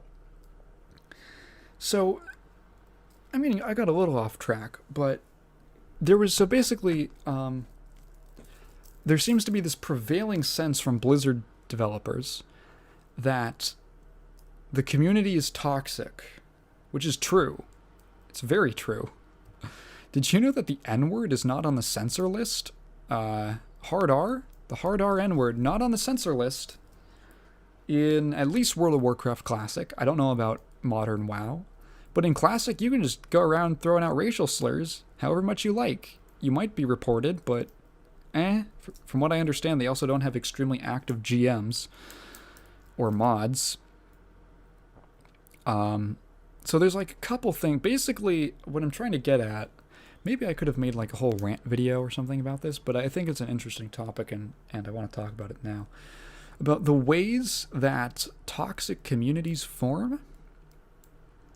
And really, because you have two examples, you're like, you can take the intellectually easy way out and say, oh, well, just people on the internet and gamers are just toxic in general. But that's not true, because you look at a community like 14, and 14 has a wonderful community. It's extremely welcoming. Like, there's obviously toxic people in it, and I've had my fair share of like one or two bad interactions, having put a few hundred hours into the game, but like the overwhelming majority are neutral to very nice and pleasant. So it's obviously not just like an inherent thing to video games or gaming communities or even MMOs. And here's the rub, is that everyone is a product of their environment in some way or the other. And that extends to like your home and your upbringing as much as it does your game. And games are environments, especially, again, in a massively multiplayer social environment like WoW is. So you have to look at WoW the same way you would look at parents, and Blizzard the same way you'd look at parents and parenting styles. So there was this post on the FF14 subreddit, because a lot of people have been jumping ship from WoW to go play 14, and they have been referring to themselves as WoW refugees. And someone on the subreddit made this post about, it was titled something like, Dear World of Warcraft players, like, not a joke, like, what did that game do to you? And in this post, they start talking about how, they've been playing the game, they've been playing 14 for a while, they've never played WoW. And then just recently, they had been going through, like, some of the low-level beginner dungeons, like the Realm Reborn content, and they'd been matched with a number of players who had been coming to 14 from World of Warcraft. And they noticed this weird trend with all the former WoW players, all the refugees, that they were, overly apologetic. And they would constantly be, like, if they messed up or they died or they did a mechanic wrong, or even, they just felt like they weren't doing, like, max DPS or something, they would start apologizing, like, profusely, like, I'm sorry for wasting your time. I'm really sorry. First time, sorry, I'm coming from WoW. This is my first time playing. And the way the 14 community works is like, oh yeah, no, it's cool. Here's some pointers. And, like, people are generally really helpful and patient, especially with new players. You have a little icon next to your name if you're a new player. It's a little, like, sprout icon. They're called sprouts. That's the term for new players. And there's, like, a strong community ideal or message that, like, be nice to sprouts. Don't harass sprouts. They're learning the game. And I've even been told by someone who, like, they gave me a lot of advice on, like, how to do tanking and stuff when I was like, tanking a dungeon for the first time, and it was really stressful. They gave me a lot of really helpful pointers, and at the end they said, like, yeah, no problem. Good sprouts make good players. And I was like, that is such a nice, positive attitude that I've never seen in an online game before. Like, completely unironically, just being nice. And so this person makes this thread, and they're, like, just asking, like, so what makes WoW players like this? Like, why are they so weird about this? And there were a lot of former WoW players in the thread, or, current WoW players, who were saying, basically, the way that World of Warcraft is set up and its systems promotes a highly competitive, high-stress, very toxic culture in a number of ways. So World of Warcraft, it's extremely competitive, where the game is, it's been, mind you, I'm saying all of this without having played the game or really having an amazing understanding of it. But from what I've heard, I've absorbed enough info via osmosis to, I think, make a somewhat accurate statement about this and stuff that I've heard from other people. The game is highly competitive because over the years, it's actually gotten worse because the types of content in the game have shrunk to basically PvP, raiding, and Mythic Plus, which itself is just high-end raiding. So all the activities in the game are inherently competitive. Pardon. And the way that there's a few things that, like, intertwine here. So Mythic Plus, basically there's several different difficulties that you can do for raids. For a long time, apparently, the maximum difficulty was Mythic.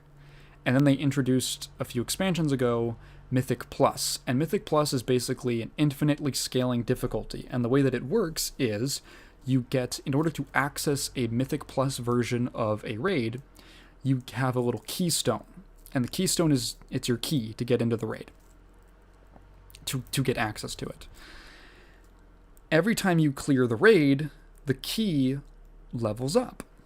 And the higher the level of the key, the more difficult the content gets in increments, and the better rewards drop. So that's all fine. It's all fine and dandy. Basically means the more you win, the higher level the key gets, more difficult, better rewards. So it's just like infinitely scaling difficulty for the people who just can't stop raiding, can't get enough raiding. Here's the problem, and this seems like it would be incredibly easy to fix. Maybe there's some other things that, like, from my perspective, it would be easy to fix, but maybe there's some other things that make it not. The big problem is that when you wipe, when you lose, when you game over, the level of the key goes down, of everyone's key. The level goes down, and it can go down dramatically. So the way that MMOs work, especially in high-end content, is that it's supposed to be hard. And again, this is supposed to be difficult content. It's supposed to be infinitely scaling difficulty. When you mess up, if even one person or two people screw up one or two times, maybe less, the whole party will die. The whole party wipes. Things start, one mistake starts a cascade of problems, and the entire thing unravels. And then everyone dies, and everyone's key gets lowered by a lot. And you have to keep, basically, all of your momentum you had has now been reset. And that's a really bad feeling, because now you have to grind it again to get back up to the level that you were at before one person screwed it up. And raids in WoW, I think the minimum level, or the minimum size of a group is like 24. So like, just imagine being that guy. Imagine being the guy who screws up, and now there's 23 people who fucking hate you and are just trashing you and are gonna kick you from the party because you made one mistake, or you know that if you make one mistake you're gonna be put in that situation. That's terrifying. That feels horrible. And they're harassing you because it feels really bad to have all your progress set back because of someone else's mistake. That's a terrible feeling. And well, you know, it's not justified to harass someone. It's at least understandable. And it's literally like if you grow up in like a household with like a lot of tension, or like one of your parents is always like stressed out or something, or you have like a single parent who's always working and always stressed out, or it's a situation like that. Kids who grow up in that environment tend to like not want to bother people or be a burden, because they grew up in this environment where they're like, mom or dad is stressed, I can't come to them with a problem, or I can't screw anything up, because if I do, I'm worried they're going to take their day out on me. And that's basically the relationship that World of Warcraft has formed with its players. But times 23. Like, top level raids are like there's like 60-man raids. Could you imagine being in a room with 59 people and they're all yelling at you? Oh my god. Like, yeah, after years of that kind of an environment, like, of course you're gonna be like basically traumatized. It's like a light form of trauma.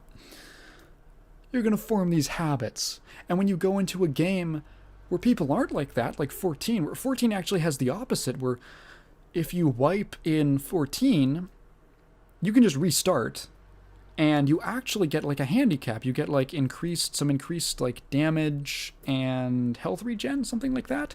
And every time you wipe, that handicap like stacks, and it actually increases.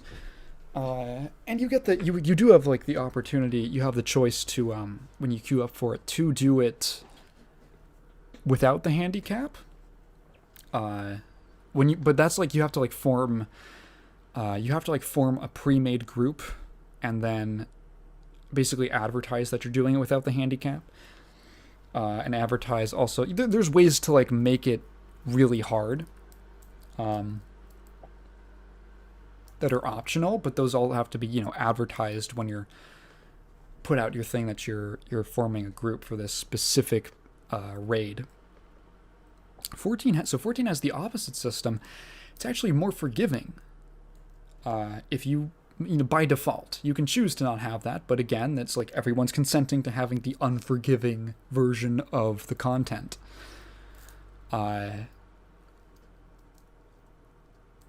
So the other thing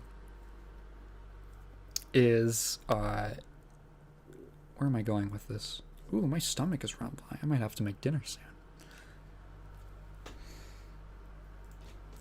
So that's pretty bad. And honestly, so the other thing would be the seeming complete lack of moderation. From what I understand, World of Warcraft mods are totally useless.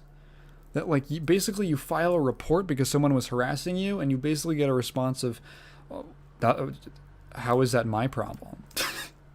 from the game masters. What? And it's you look at all this stuff, and it's no shit, the community is completely degraded into just a cesspool. And I think about this, and I compare it to League of Legends. Because I played League. League is kind of my background for competitive games. And I played League for a good amount of years. I played League for about 7 years. I think I've mentioned this before several times. And I was asked one time by a friend who had never played the game before, they were I mentioned that I'd played it, and they were they asked me basically if the game was really as toxic as they'd heard. And it's kind of a difficult question, because it's there's a lot of complexity to that. It's a complicated answer, because for the new player experience is generally okay to horrible, because basically the way that there's many ways that you can be toxic in League, but the only one that is consistent to actually get you banned is chat, typing in chat. So being toxic in chat and harassing people or intentionally, just being, all that, you know what I mean. That is the most effective way to get banned. But there's many other ways to grief in League. You can, because League is a game where when you die, you give the enemies gold, and gold buys items, and items make you stronger. One person can just intentionally start throwing themselves at enemies to die, and actually make the game basically unwinnable for their own team, because they just make the enemy team so much stronger. And it's actually literally, it's called feeding kills. If you're dying a lot, it's called feeding kills, because you're feeding gold to them, basically. That's the image. And when you intentionally feed, it's called inting, intentional feeding. So if you're inting, you can actually make it harder for your team to win than if you literally just AFK'd and left the game. Literally. The result of this is that people who get banned will just make new accounts, and then when they make new accounts, they're at low levels, so that if you're a new player, you jump in, and the first 30 levels you're meeting a lot of people who got banned on different accounts for being toxic in chat, and you just have people freaking screaming at you and calling you garbage. And so the new player experience, if it's not that, it's people just not communicating at all. They're just not talking. So the new player experience can be really, really bad. It clears up after 30, after you hit level 30 on your account. Because that's where you unlock ranked, and it basically kind of opens up.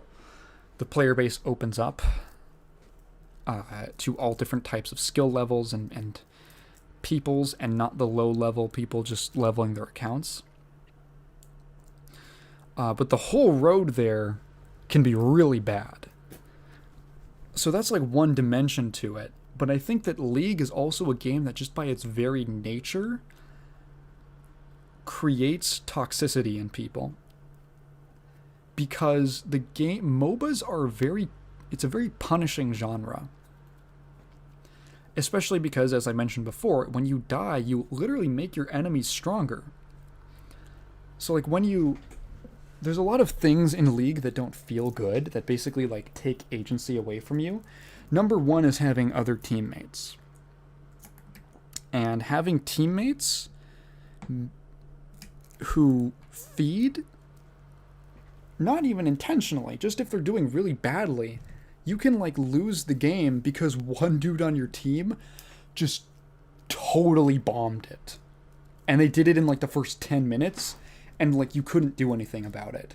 That's like a really bad feeling, because you feel like your fate, what happens to you in the game, is not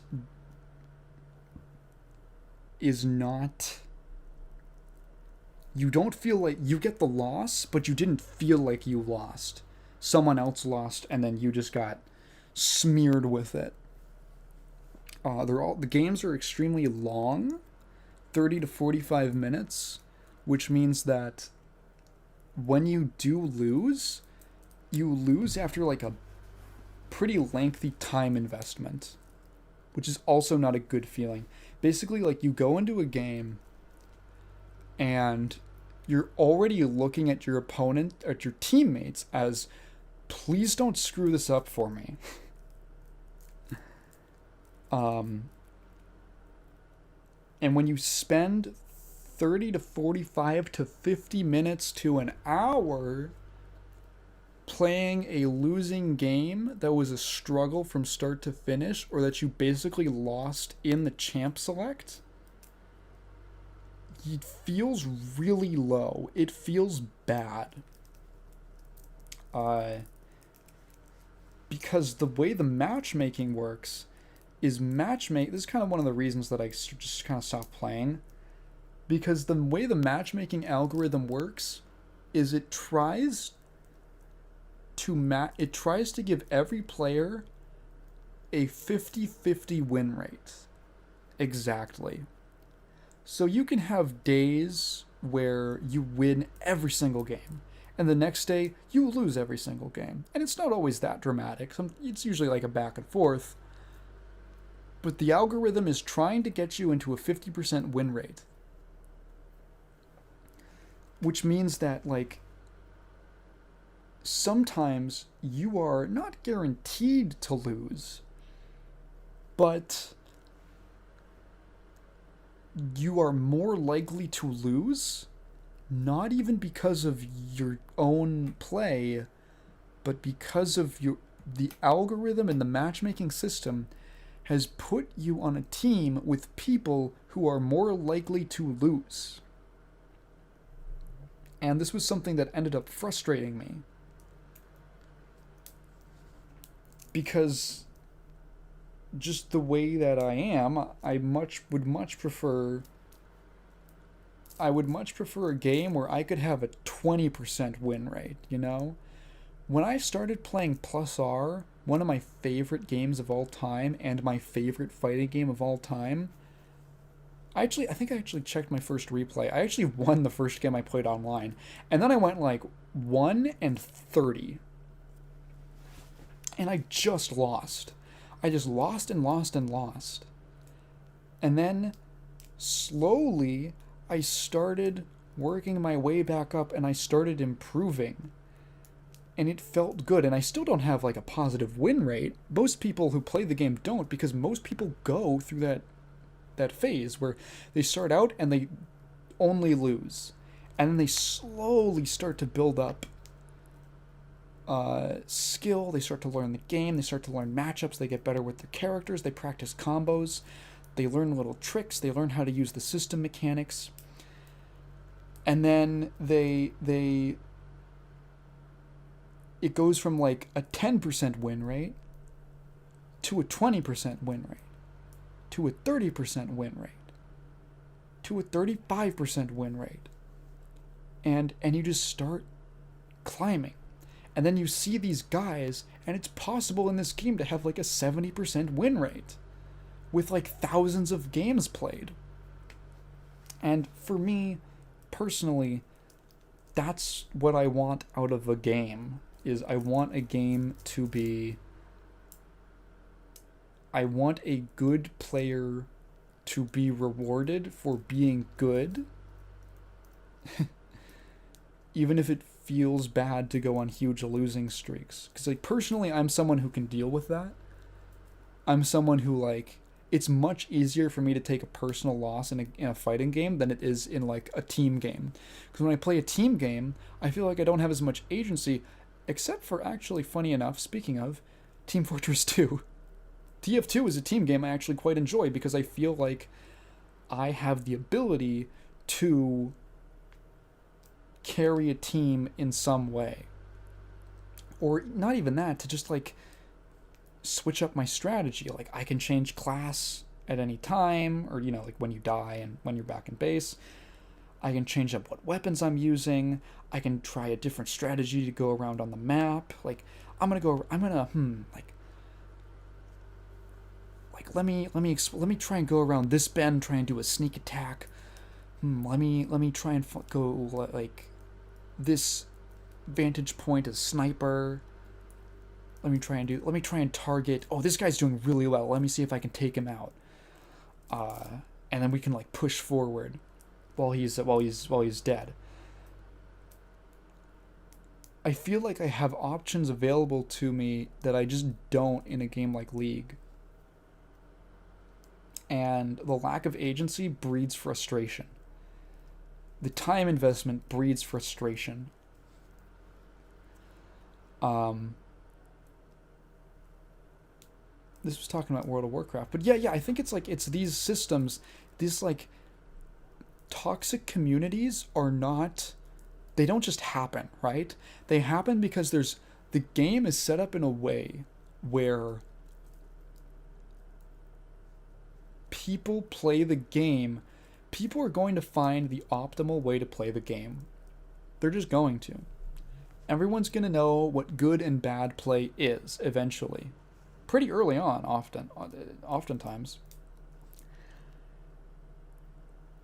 And once that's figured out, the game isn't solved or anything, but people know what good play is. And once that happens, the honeymoon period of nobody's criticizing anyone, like, it's going to start happening. The honeymoon period of everyone trying to figure things out is over. Now people know how to play the game. There is now an expectation, and it's up to the way that the game is set up to foster a community where people are going to play the game in a certain way. People are not like, there's always going to be a portion of the community that's toxic and negative. But if the community overall has a toxicity problem, it's because the game encourages it. Most people, here's the thing, most people aren't actually toxic in game. Or when you see someone who's toxic in a game of League, for instance, they usually aren't like that in even the majority of their games. Like people who get punished or banned, or people who get like a suspension, for instance, for like toxic behavior, usually that only happens like one time. Most people are only like one-time offenders. They just had a bad day or whatever, you know, and they just decided to take it out in a video game with no stakes. And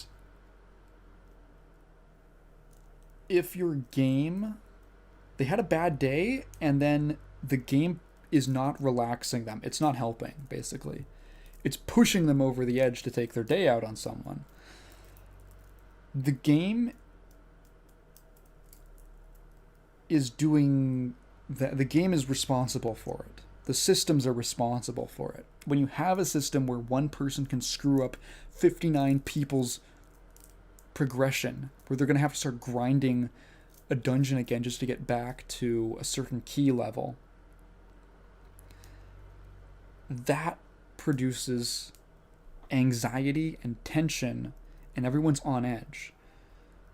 When you have a game where the super high-end content is optional and basically requires a pre-made, and the default is a handicap, and in fact 14 is set up in a way where you can experience the entire... There's people who only play 14 for the story, which makes sense because the story's really good.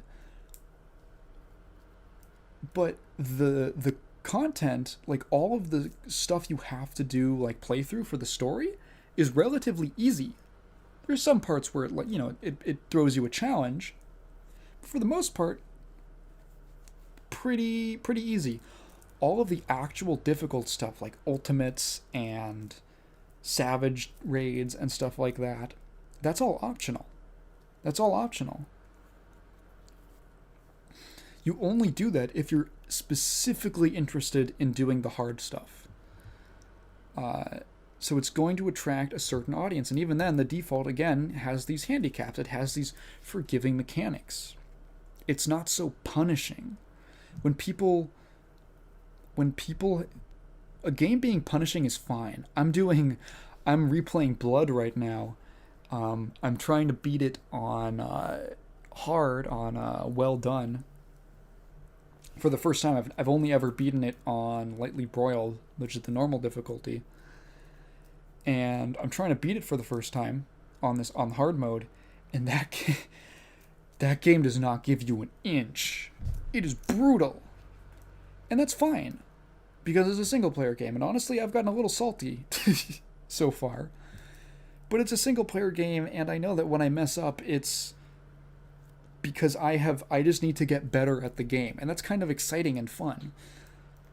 When a game is punishing, but you can be punished for someone else's mistake, like, you've been in school, and there was like a kid who just wouldn't shut up, and the teacher decided that they're like, you know what? No one's getting recess. We're going to stay inside because of this one kid. And you, who hasn't done anything, nothing wrong, no one else in the class has done anything wrong, you're like, what the hell? Like, it's never a good feeling. It's always annoying, and it just ends up breeding animosity towards other people. Preemptive animosity and suspicion of other people. So when you're designing an inherently, like a multiplayer game, an inherently social game where people are going to be interacting, where you're encouraging people to interact, you have to keep a really keen eye on not just the gameplay effects of your systems and your mechanics, but also the social effects. You have to kind of be a social engineer in a way. You have to I wonder how many psychologists work on MMOs, right? Or work on any multiplayer competitive game. Because I think that they could gain a lot, these games could gain a lot from actively thinking about, in the development process, how is this going to make people feel? How is this going to affect the way that people interact? Which to a degree you can't predict because human behavior is unpredictable, but you can set up things. There's things that are pretty easy to see, right? See coming. And there's lessons you can learn. So for instance, there's this thing called Advanced Combat Tracker in World of Warcraft. And I think it's it might just be, I don't know if it's a specific program or just the broad name for this kind of thing. And what it essentially is it tracks, so your character has a theoretical, a mathematically theoretical optimum amount of damage you can be doing, right? In any given encounter, in any given raid scenario. You have a theoretical optimal damage amount that you can be doing per second, per 10 seconds per minute. And there is a software called Advanced Combat Tracker. I think it is a specific piece of software. And what it basically does is it's an add-on to World of Warcraft and other games that crunches the numbers and says you should be doing this amount of damage per second. And add-ons are allowed in World of Warcraft. They're officially sanctioned as long as they don't, do anything to affect gameplay.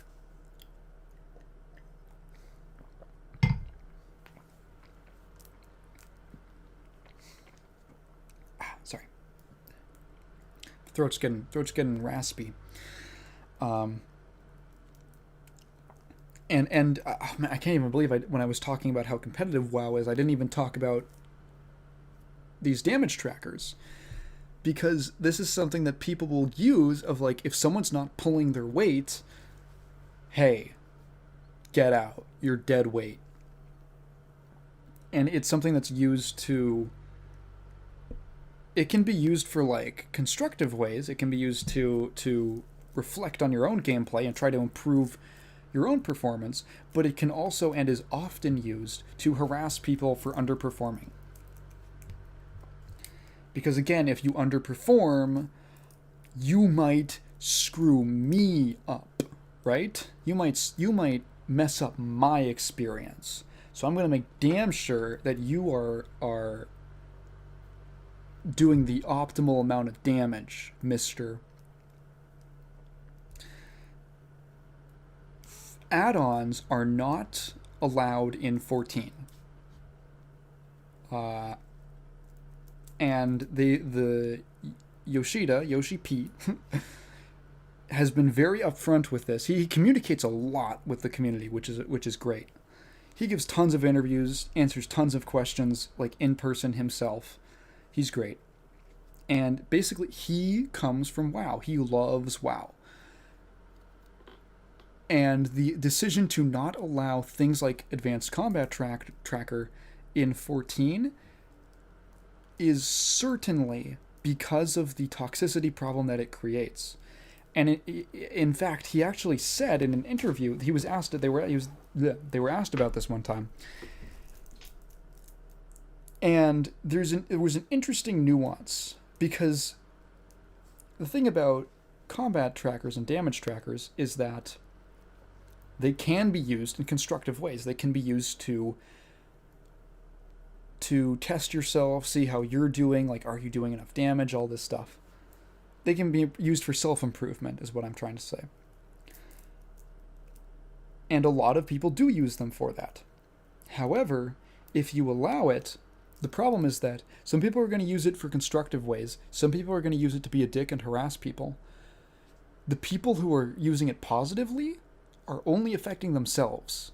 The people who are using it negatively are affecting other people. Which means that if you allow it into the ecosystem, the only momentum is going to be on the negative side. People really don't like compliment people on, oh, your damage numbers are good. Doesn't usually happen.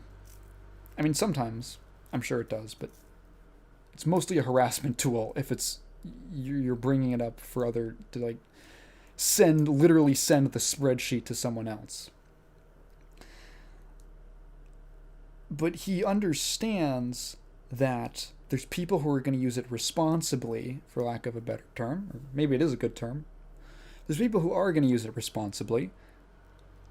And so it's kind of like I saw it described as a Fight Club thing of like, you can use it,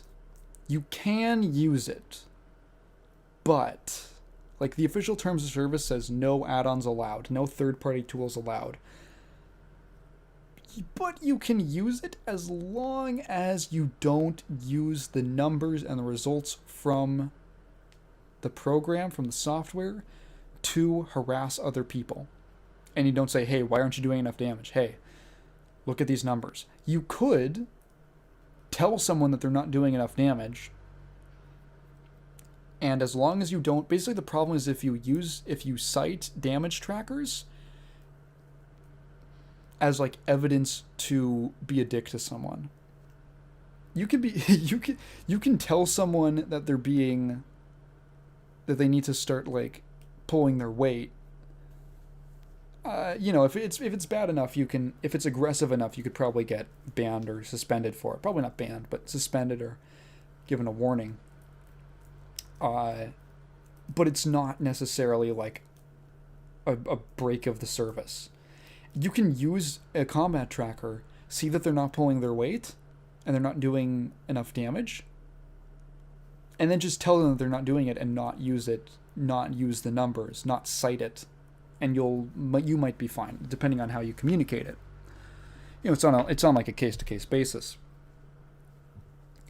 I think he literally said he basically said the answer he gave was, it's funny because when you look at it, the policy is no third-party tools, but I can be sitting at my desk with an abacus. This is his example. I could be sitting at my desk with an abacus and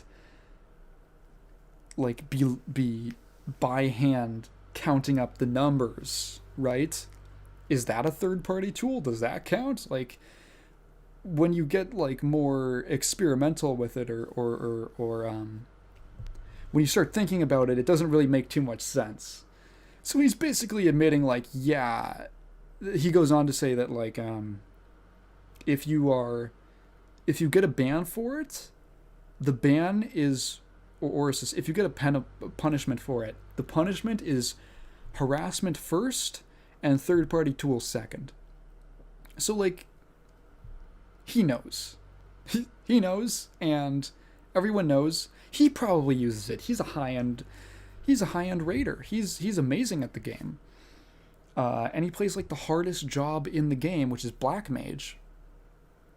Black Mage is literally the job that can do the highest amount of damage, but is the most difficult because of it. Because basically Black Mage requires you to stand in one spot and continuously hit a sequence of abilities. In a game where standing in one spot basically means that you die. So in order to hit optimal damage, and he does. He hits optimal damage regularly. He'll just sometimes jump in to the game and on the Japan server and just do raids with random parties. And he'll get all A's on his damage, playing the hardest job. Obviously, you don't get there. Well, one, he obviously has a very deep understanding of the game, but also you don't get there without a little bit of advanced combat tracker. He just uses it responsibly. So it's kind of a wink-wink thing. They have taken great pains, and also the way that 14 is set up. Again, you can go through the story and just as a casual player take in the story, get all the characters, listen to all the awesome music. Sorry, man, I'm burping a lot. And, get all that you want to out of the game. And there's a ton of side content as well. There's a ton of stuff you can do that is crafting. There's all the crafting jobs are super cool. The crafting and gathering jobs, all the non-combat stuff. There's entire side content that's built around like I'm doing one right now of there's this beast tribe called the Ixal in the forest region, and basically they're trying to build an airship because they worship this sky god.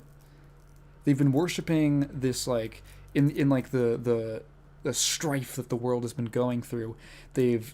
Some of them have gotten desperate and they're turning to this wind elemental beast called Garuda. And as opposed to their native sky god. And one of the guys who's a leader in the Ixals, they're a reptile people. He wants to basically bring the Ixal tribe back to their religious roots and all that. And so to do that, he wants to build basically a hot air balloon and an airship. And this whole quest is about this massive, huge investment quest line is about gathering materials to make different parts of the ship, crafting them, turning them into them, and slowly you actually literally see every time you complete like a phase of the quest line, you literally see new parts of the ship being made in the little construction area at their little village. And it's super cool. And it's entirely non-combat. It's all crafting. It's there's a ton of content like that. From what I understand, later on there is a similar thing where there's like a city in like I think it's Heavensward. I think it's the first expansion. There's like a city that's like has a bunch of damage to it, and there's like an ongoing quest line for the crafting and gathering jobs to contribute to rebuilding the city. And it's basically like a whole campaign in and of itself. There's also like a bunch of side content in the form of like there's this whole area called the Golden Saucer, which is basically like it's themed like a casino, but it's basically like a big carnival. And there's a ton of mini games that you can play of various complexity. There's some really fun like challenges that you can do where it's like there's like a big like basically big obstacle course. Like every 20 minutes they have a different event, and there's like a bunch of different obstacle courses that you can do.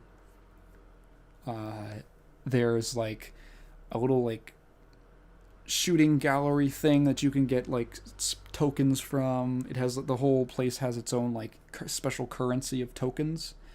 No real money involved in this at all. It's literally like just a place to have fun.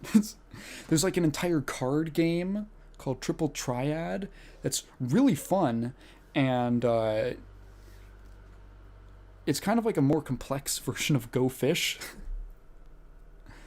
It's really fun, and there's a bunch of like different characters around the world who play it, and you can like play them, and they have like a chance to drop certain cards. So I literally spent like a few days just going around the world and then just playing all of these NPCs and getting these like rare card drops just to get more cards because I was having so much fun. It's a Japanese game, so of course you can play Mahjong in... It's a Japanese game with like a casino area, so of course you can play Mahjong. I've learned slightly, I still don't fully understand the rules, but I've learned slightly how to play Mahjong. There's like races. You can ride your little like chicken horse, your little chocobo. You can ride your chocobo against other players, and it's like a Mario Kart thing with random items. There's like this whole strategy game where you get like little monsters and you have to like destroy the other players' crystals. And you like control all these units in like an RTS style. It's super cool, and the entire thing is it's literally just a place to have fun. It's literally there's scratch tickets. The scratch tickets are so fun. It's literally just a place where the entire purpose is just a bunch of fun side activities that you can do. And I'm not someone who generally does a lot of side content in games. I usually just go for like the main story or the main gameplay or whatever, and I might do a little side stuff, but I tend to like shirk it and just do the main meat content of the game. I've spent so much time in the Golden Saucer, man. Like, it's so fun. And then none of this... A complaint I've often heard of WoW is that everything always ties back into player power, so-called.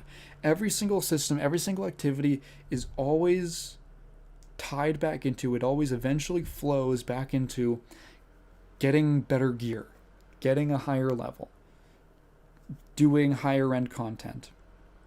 And it all just flows back into the same area, and there isn't a lot of variety. And then you look at like the Golden Saucer, and it's literally just a place to have fun.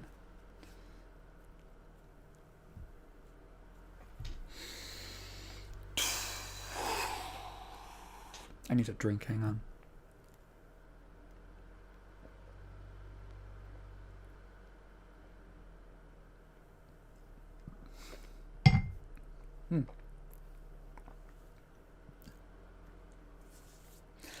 So 14, that's just like one thing, right? There's like a ton of other activities that you can do just around the world. You can go mount collecting. You can go level up a bunch of different jobs because one character can play every single job.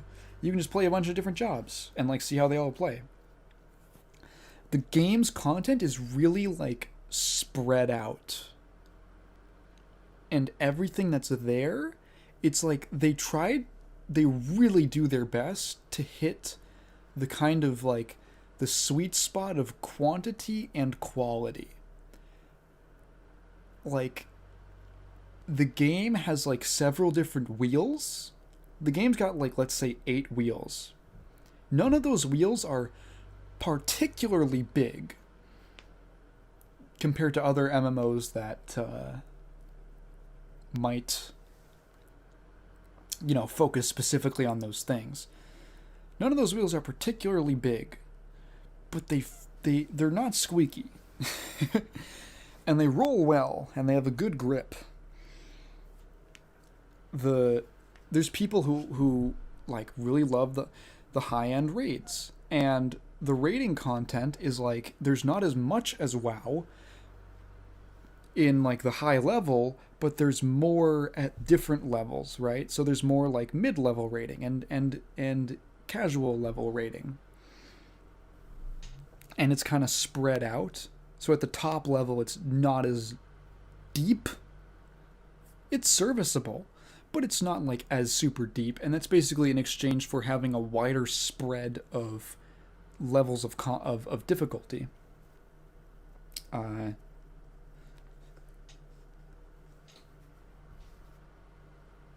I've been talking for a while. I guess I'll come to a little conclusion. I think it's really... The social aspect of games is one that's often overlooked, especially multiplayer games. And it's something that I think is really worth looking into because they have completely exploded in popularity over the last 10 years. It's just a really fascinating topic, and I would be really curious. I think over the pandemic there's been a lot more studies on gamers and gaming and stuff like that. And I look forward to, in the future, seeing the same kinds of studies done that you would... Because, again, it's like... I look at all these relationships and the effects that these kinds of systems and these setups that these games have on the player base. And it reminds me so much of psychology. Like, there's so much... so much material for a psych student to delve into, It reminds me so much of, like, the effect that different parenting styles have on kids. And I want to see that developed or explored more. Because I think in the future, games are going to have to be designed with that in mind, or they should, or else, what's happened with WoW and League is going to happen again and again, and you got to learn your lessons. But you have to observe it with the right perspective first. Anyway, I'm rambling. I've been at the point where, for most of the podcast, I'll be just like sitting straight up at my desk, just talking. And then at a certain point, if I talk for long enough, I'll kind of like, my bed is to my left, so I'll just kind of like turn to the left and put my legs up on the bed and talk sideways into the microphone. I've been like that for a little while now, and I've been talking for about 2.5 hours. So I think it's going to be, I'm going to call it a day on this one. Really happy to be back. There will be a video next Friday. Or, well, when this goes up, it'll be this Friday.